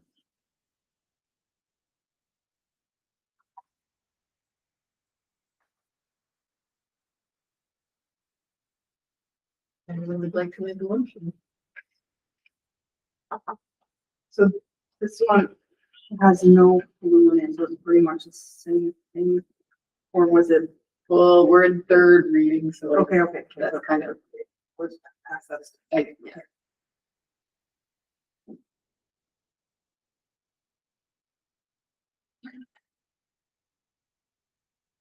Yeah.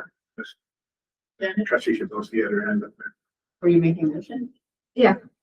Perfect. Just pass this for third. I forgot what it was up for. Any further discussion? All in favor? We are 6.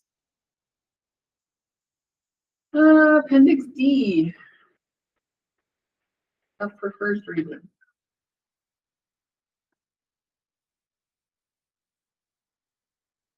Anyone have any questions or comments on this? This is brand new. It wasn't an appendix prior to the policy committee doing the work last year, right? So now we're gonna alternate. One year we're gonna do this one, and the next year we're gonna do the board evaluation. Is that kind of the idea? individual trustee, and then the next year is gonna be the board. And is that how, The board leadership quality standards for the second and fourth year. okay, I'm just like going to, appendix B, just trying to understand how all of this works. So year one, it says individual trustee evaluations, year two, core evaluation one, year three, individual trustee evaluations two. And then year four, core evaluation.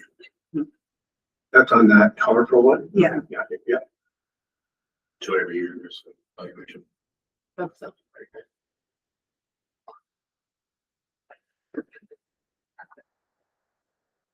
I think once we roll through this, we may find that that one that trustee Giesbrecht is looking at may change a little bit.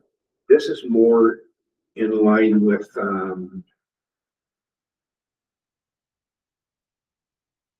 the things that we evaluate our own individual selves on as trustees, right? This is self-evaluation? Trustees, right? Yeah. Self-evaluation? Yeah. At least you're not gonna evaluate? So then this is the actual chart that we're gonna use, or the actual boxes we're gonna check when we do our self-evaluation, or is this just kind of a? That's right. Yeah.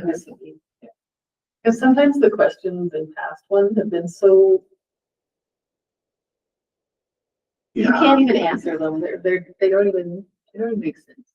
and we changed quite a bit of the language even in these ones to make it a little bit better. And then we're gonna have to do some work this year or before we start this, trustee Giesbrecht, on the strategies and the actions and the targets and the measures and the results achieved at the bottom of that on each one of these protocols.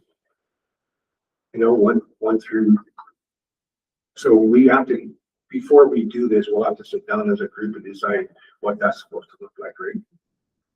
What are the results of this, that, you know, so you do a self-evaluation, where does that go? It's more for, Yourself, really? yeah, Well, more to reflect on how the year was going and how we could improve. And then if you're, They're shared with the board and everything, or just yeah, they want stuff from here, yeah. And I think that the way that we were looking at it, was that the individual trustee evaluations would pretty much reflect the evaluation of the board itself. You know, if everybody's doing pretty good, then the board should be doing their balance. Anyways, I'm sure this one time we did a self-evaluation like this, but we had, we partnered up with somebody else because it does seem kind of like spinning the wheels if you're just doing it yourself. right, And what we did was we just talked about, what are your goals? What strengths do you have that help you, or what weaknesses? And so I found that really, because, you know, you don't really think about it yourself when you're dealing with that, but when I'm talking to Edith about it, then I'm more honest. yes. And it does help you do a good self-examination. I think if you were to look at, the first sentence there says, I work collaboratively with fellow trustees to ensure that students and staff members are provided with a welcoming, caring, respectful, safe learning environment that respects diversity and fosters a sense of belonging. And you put, I met that. Then in the strategies down below, as a group, we would say, you know, before we started this, like, what exactly does that mean, right? Well, I supported policies 19 and 20, or I read and understood policies 19 and 20. Or even if we're having a conversation and David said, I didn't need that, but really if we all reflect on that and kind of say, well, yeah, you did do it. Yeah, yeah. This is what we actually did, or how I felt that you did, right? So I think that maybe just getting back to Paul's question here would be that, yes, we do this, and then we sit down as a group and go through them and say, this is how I feel I met or it didn't meet. But prior to that, we would talk about the strategies, the targets, and the results before we go into that, before we do the self-evaluation. Okay, any other questions? So when is this gonna happen?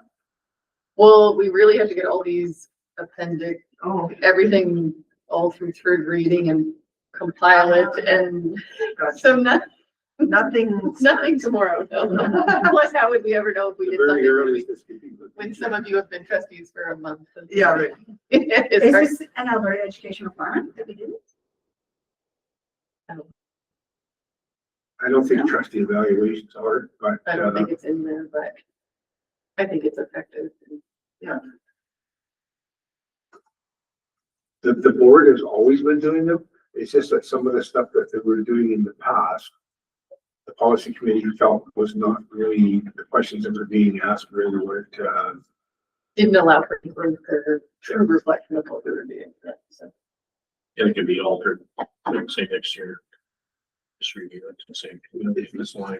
absolutely for A sure. lot of repetitive, but yeah, one of the, once we start living these policies, we'll realize that. Yeah. And then when we do that, we put that policy up for review, the policy committee takes it, starts to make some changes, and then comes back here for, once again, first reading. Okay, did anyone want to motion that for first reading? Edith? All in favor? We are 6. Okay. 6.2.5.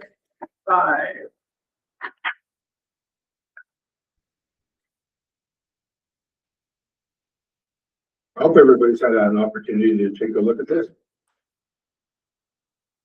So really, there's a lot of stuff in here that other people, this is other people's work that we changed. Yeah, patronized. But if we did it with their blessing. We talked to actually the lady, the board chair for this, from Prairie Land at the conference. She was just being an idea, and she said, yeah, absolutely, just take it, run with it. So there's a lot of really good stuff in here. For work as a board. And where is this going? Well, that's, Where does this have to get put? Because it I'm- isn't technically, there was never, is this supposed to be connected to the, does it need to be a policy? oh, Period, this is just, right? Does this need to be a policy, or is this, you know, Good touchstone. pardon me? It's a good touchstone. Yeah. What happens with Prairie Land, and this is a part of theirs, they have a document which is their book, right? And this is a part of it. So when Crystal and I and Marie were working on this, it was always, does this belong in policy? Because if it does, let's put it as appendix D to policy 2, which, or policy appendix E in policy 2, or is there another place where we could put it? If we put it in the policy, then we know where it is, right? Well, Madam Chair, can somebody explain to me again, what's the difference between policy and procedure? like an AP? Well, I'm just wondering, is this something like David is saying, is this a policy? Or is this just something that we should have in our trustee manual, and when you're a trustee, we should review it at some point, but is it a policy? Well, I think when we started to do like our board evaluations, we would want to be back looking at this, right? See if we met all the standards. Right, all right. Well, because it's referenced in the evaluation. So I guess, how do you get it in there? Yeah. So someone else would know where to find it within the reasonable. Madam Chair, I need to go back and look for sure, but these board leadership quality standards, I think they're probably very much aligned with and similar to the superintendent quality standards. They're in, the one I'm looking at here, the domains are not in the order that they are in the superintendent leadership quality standard, but they are there. So, you know, building effective relationships, I believe that might be number 1. It is. So, and so it seems to me that Prairie Land, if it, you know, this is the board that it came from, must have sat down and looked at the superintendent quality standards and then put in place these. Now, an interesting piece coming out of this would be, when you look at the evidence, what is the evidence that suggests around, effective governance. So it's here. So effective governance of the A, B, C's, D's, all these little sub-component indicators. I haven't looked at it in great detail, but, yeah, they probably, I mean, I'm sure they've done a good job at looking at making sure that that these are at the governance overtones versus the operations overtones. In other words, I guess, get to the point, what would be, and I apologize, I didn't do this in advance, but to look at these, print them off and lay them up against the superintendent quality standard. I would imagine they did in doing due diligence on their work, they would have done that. Because if they are very, very almost identical, then there's a little bit of a challenge there. But if they've gone out of their way to deliberately take each of these A, B, C, D up to K, and they've actually made the adjustment that aligns it with the governance side of it, then they've done a lot of good work. But if they haven't, then they've created some lines that get blurred and could cause some hiccups for you as a board down the road, right? Yeah, I'm pretty sure they did, Jeff. I mean, B says establishing a sustaining productive working relationship with the superintendent. That probably doesn't say that in yours. No, I that's wouldn't right. think, right? No. And working collaboratively with fellow trustees and fulfillment of the board's governance functions. So I think they did the work there. Yeah. If we adopt this and as we're going through it and starts to live it, we can say, oh, well, just hang on a second. We got to stroke that. That's more of an operational function than it is a governance. We didn't see anything that couldn't be interpreted into the governance role. No, sure. In the essence of time, because we have another meeting at 4:30, as a policy committee, can we figure out where to put this and bring it back to the next meeting? Because at this point, it's not in something else. Is there, if we decided to put this as an appendix E in policy 2 role of the board, would that be wrong?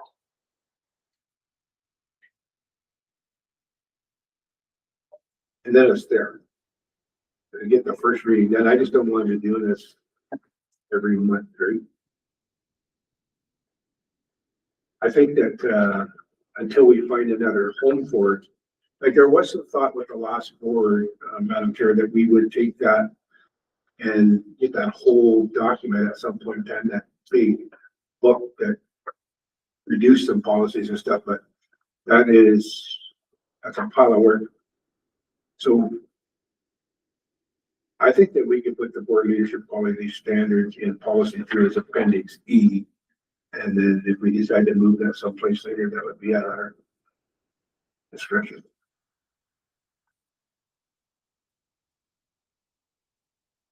I'll move that. Okay, I'm not really. Oh, you're not ready to move it? No, you can move whatever you want. I don't know. It seems like we're getting a lot of appendixes and it's getting more instead of less. But it's the whole working part of the role of the board, which is policy 6, right? No, sorry, policy 2.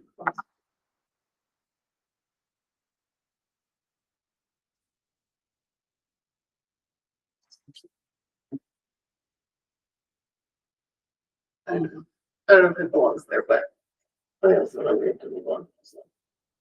The motion's on the floor.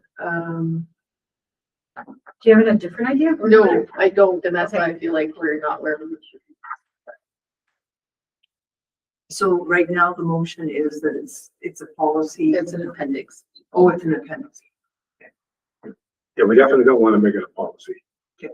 Is there another home for it that exists today where we can just? I don't know, and that's what I mean. Well, I'm just wondering, can it be tabled? Can we table something so that? That's what I was wanting. Yeah, we've tabled all of these since last June. Oh, well, maybe this. But I'm okay with that. Like, if we just table this one, that's fine. I'm good. The motion is on the floor, so.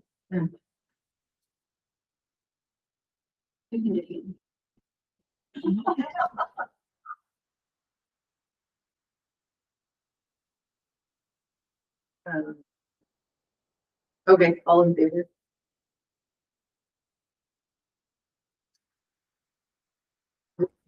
Five. So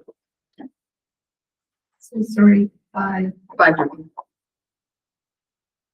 So was that first reading? That was first reading. And policy appendix 6 point. And then the next policies are just there. These are the ones we're gonna start working on as a policy thing, correct? Yes, that's what the policy. So was 5, 6, taken under the- 8, 9, 10. So just for your guys' reference. Okay,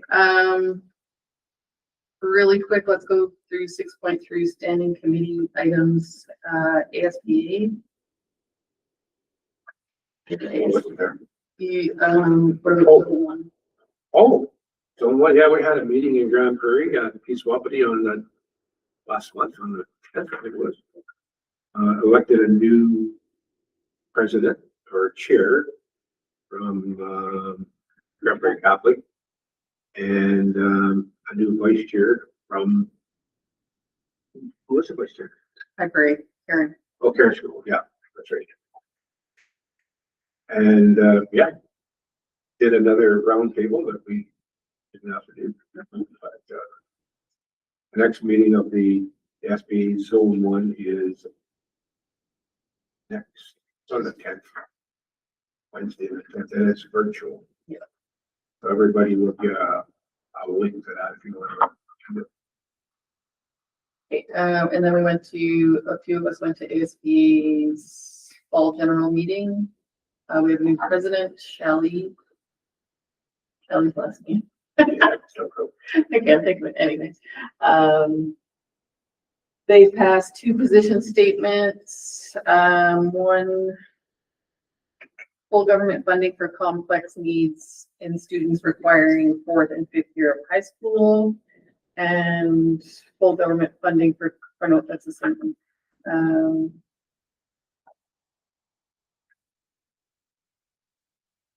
Let's see. Indigenous spaces in schools.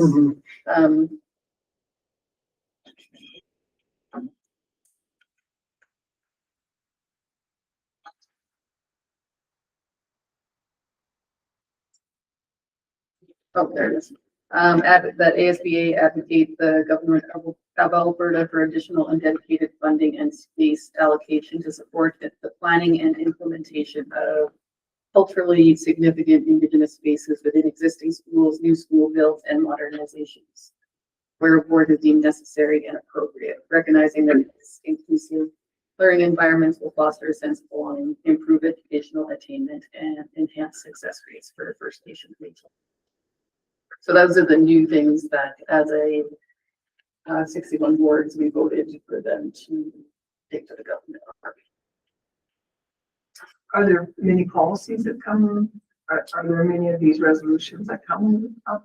This is probably the least amount ever Oh, in one meeting. Oh. Is 2. There's usually like 5, because it's not like the other ones fall off. It's just when there's new things that people really want. Do they ever get results? Yeah, that's what they usually, when the president's doing updates or anything, the work that they're doing on these position statements. And then there is a process now for them to come off, say they're no longer relevant or not really an issue, or there's a new issue that's more of an issue. So now there's some processes. Are they effective in their advocacy? I'm just asking you for your general opinion. As effective as any advocacy ever gets. Is that politically correct? I don't, how do you judge? Like, was it them or was it? Yeah, I don't know how you could really be gray area. I would say. I don't think there's any organization representing education in the province that has the ear of more administrators than the SBA for sure. They talk to them first name basis on their meeting regularly.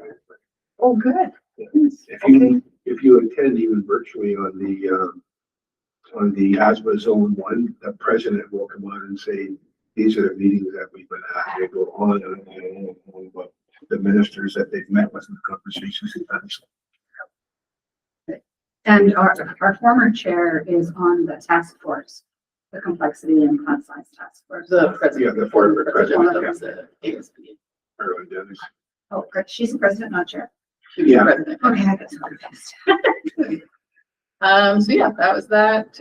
Quickly, PSDA.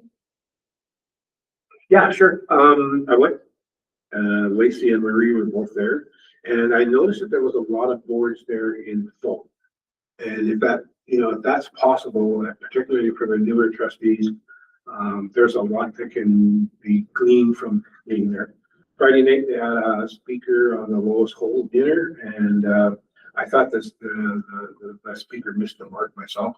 I didn't really, she was a president of Grant McEwen, and she was more pushing her college or university.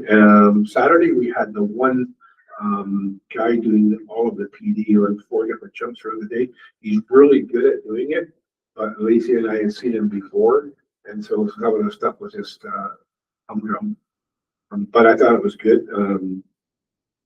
They had an election on Friday for their board, and on their board they have a president and a second president. No, they have a president and then first vice president, second vice president, first director, second director, so that the first director gets elected this year, and then the second director gets elected next year. They run for 2-year terms, so there's always somebody in there with some experience.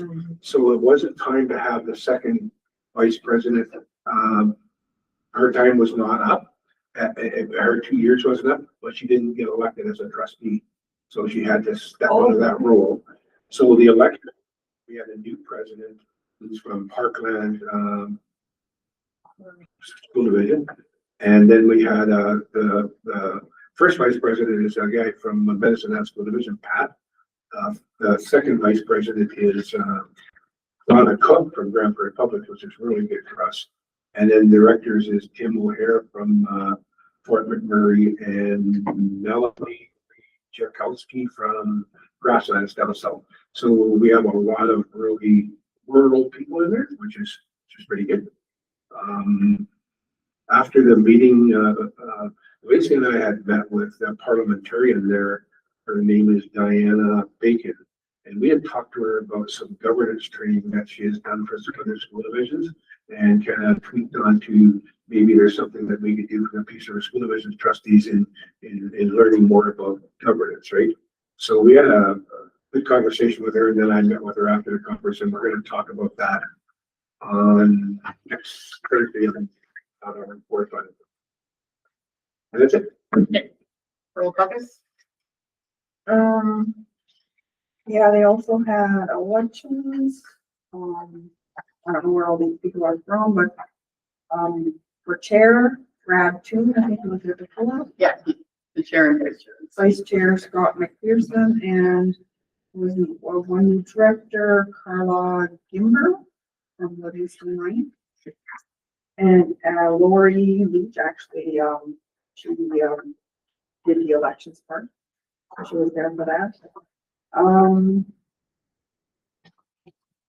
Was supposed to, a survey was supposed to come out, to help plan future meetings. I don't think I've seen it yet. So hopefully that's gonna come.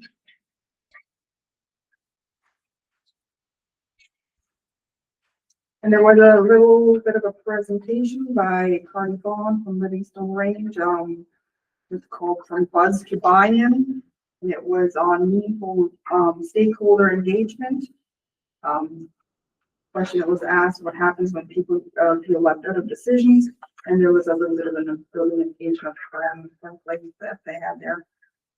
And so some of the key points that they were, the questions to ask when you're doing engagement is whether you want people to just want to inform, consult, involve, collaborate, or empower. So there's all those different places that they suggested. Their engagement that they had done over, I'm not sure how long of a period of time when they did their 4-day school week engagement session. So eventually they decided against it, but so she did a whole presentation on how they did that. And one of the key things, I guess, I took out of that, her whole thing was, you are successful because of the process, not because of the decision. I thought that was pretty helpful. Sometimes it's the way it's done, it's not actually a decision that can, when it comes to community engagement and how people feel about what they're doing, is very much about the process. So for me, I thought that was fun. Anything else that? I think we dropped the ball as zone one, not that zone one is at, rural caucus, but not getting them on. Yeah.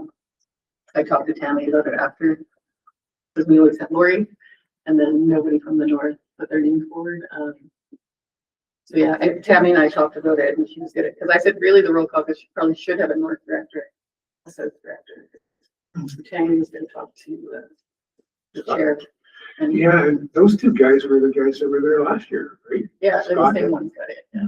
Oh, yeah, they can do that? Yeah. They can, they don't time out there? They might at some point, I don't know, I've never looked at it, but no one ran against it. Is Tammy the one who ran for us? Yes. Anyway. Lesson learned. Okay, moving on to trustee calendar. December. So December 4th, we have the board planning. We originally have it starting at 10. We were wondering, could we start at 9:30? Would anyone be opposed to Edith? That's probably a you question. Sure. Everyone good with 9:30? Are you guys good with 9:30? Yeah. And what meeting was that? That's on December 10th or 4th. Sorry. Shut up, this is them. Okay, if we move that to 9:30, that would be amazing, just to give us a bit more time. What does that mean involve? That's gonna be just that one, we're gonna make some plans and. I sent out the Possible topics to topics, everybody. yeah. Just kind of a get to know. Options.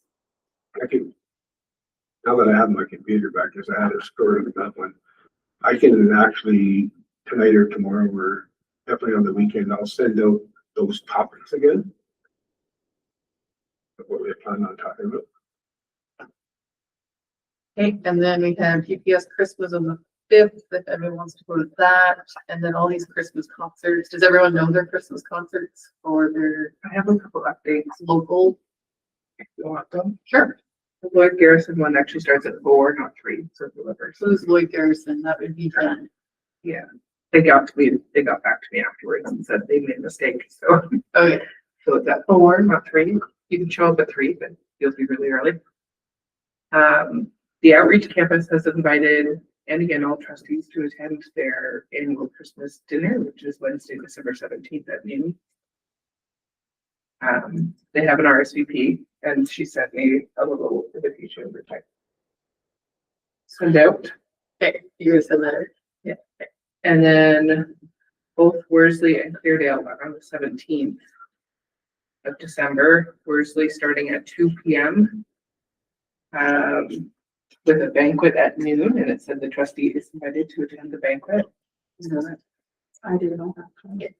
And Cleardale apparently has their own concert at 7 p.m. on 17th as well. Weirdo as colony or? Yeah, it's a Cleardale Colony at 7 p.m. That's what I got. And that one's still pretty small. It's not big and open to the public. I think so. I just got set the dates and times. And everything else had previously been added to your calendar. So Paul, are you able to go to Lloyd Garrison? I'm going to, no, where am I going? Is it Lloyd Garrison Berlin? Yeah. Okay, I'm going to that one and I'm going to the Oliver. Are you able to go to the group chat one? I can't make the Wednesday, the 10th. Be on days, working day shifts. Like make one on the 18th.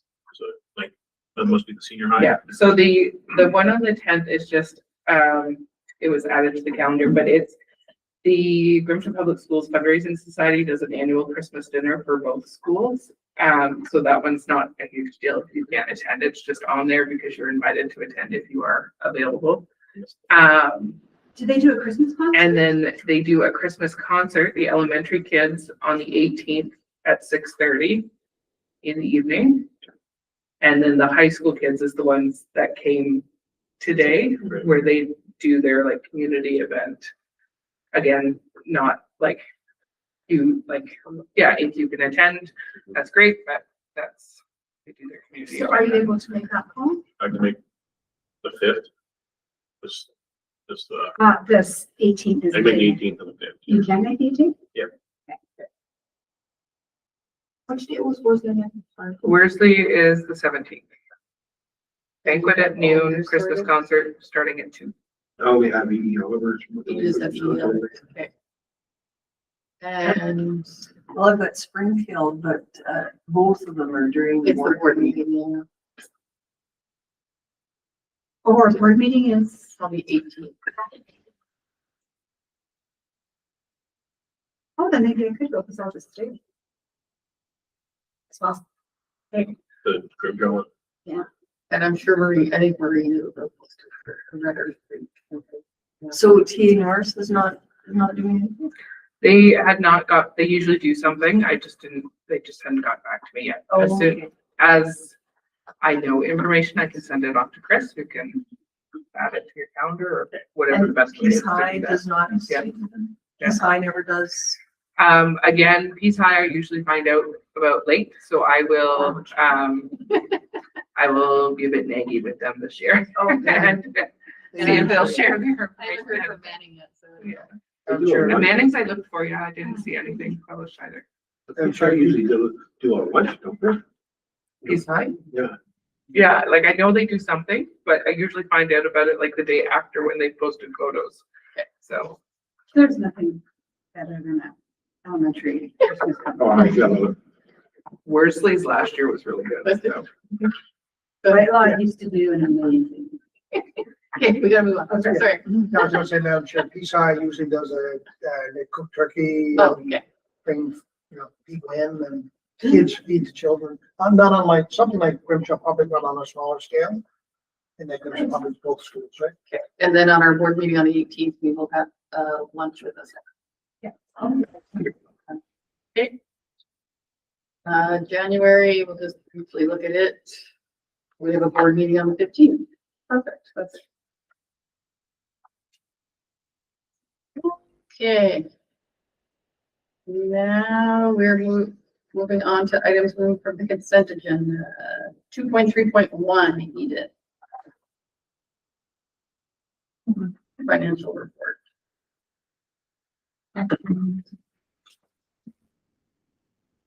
Yeah, I was just looking at the big, just a gift and donation, it seems to be up quite a bit from the expected 40,000 to 110, so I'm just kind of wondering. Yeah, and every year, this is an estimate of what's gonna happen. That's all school generated funds. So it has nothing to do with the bottom line of the school division. So, and we also moved our revenues around a little bit this year, so it's showing up by itself. And no matter how high that number is, it's because of things that are going on in the schools. So it's not a division level revenue or expense.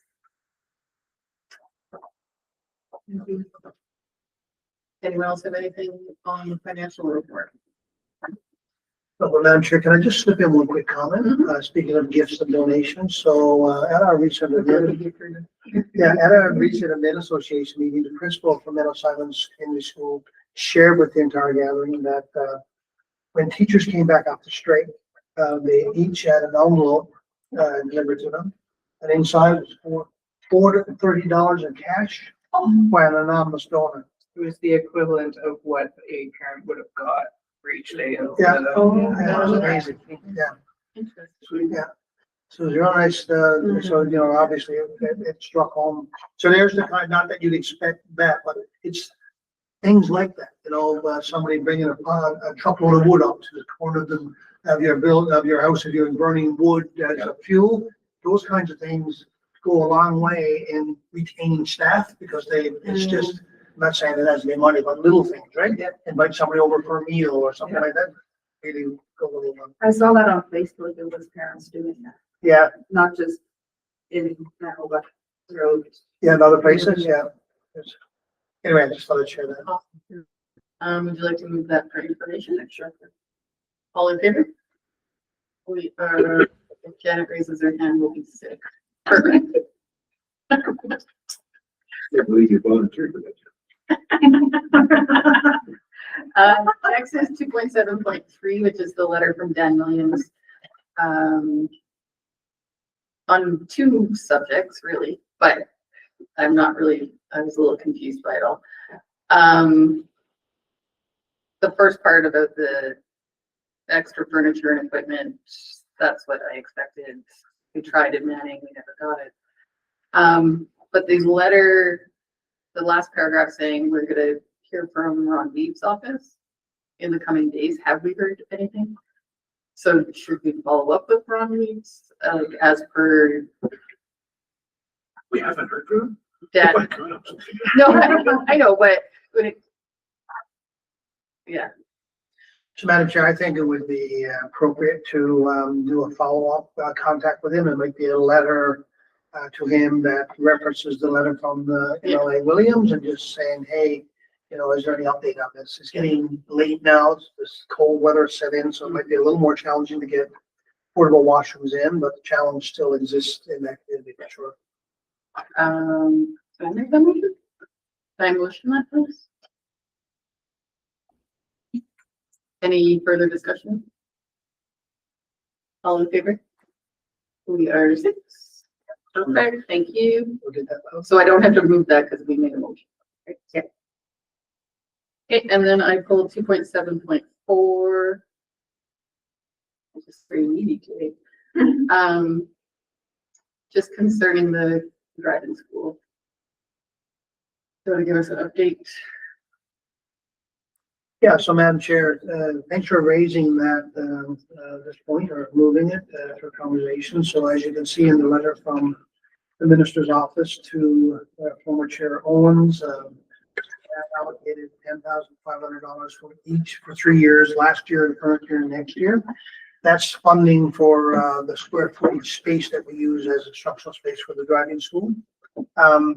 And so since the conversation that we had at the last meeting around things getting to the stage whereby we felt that we weren't making the headway that we needed around getting answers to funding for our driving school, and the board decided that now is the time to advocate in a different way at the political level. Things have started to unfold a little bit more, a lot more actually. This letter has been forthcoming. We've had a couple of meetings with Alberta Education / collegiate school personnel about our driving school and ways and means whereby we might be able to secure different forms of funding that would provide other collegiate programming opportunities, but also perhaps position us to secure, as I said, more funding that would stabilize not only our driving school, but a number of other programming options that would be available to us. So we're pursuing that as well. And so there was a motion that you had passed around, perhaps writing a letter to the minister and MLAs. And right now, I would recommend that that's probably best to move that to the back seat for a little while and just see where things unfold in the weeks and months ahead. And coming out of this meeting, the other thing I want to say is that if there's an interpretation in the community that the closure of the driving school is imminent, that's not what the conversation was at the last meeting. As you know, it was around saying, hey, we have to secure some funding that's outside of our normal K-12 funding to sustain the program here. A number of internal conversations have unfolded as well. And I do believe that with some careful planning and some retweaking that we can probably move forward in a way that actually sustains the driving school as is. In other words, we'll at least break even, assuming all of the factors remain stable right now. So I think we're in a slightly different place than we were 2 or 3 weeks ago when there was we were starting to get a little frustrated, I guess, that we weren't making any headway with the pathways that have been provided to us. So the driving school, if we ever got to a place where the driving school is going to be shut down, as I said to team members here, that would be something you would announce in the spring of one year for the following year. Like you give a full long period of notice, so you're not leaving, people and the system in the lurch here, so.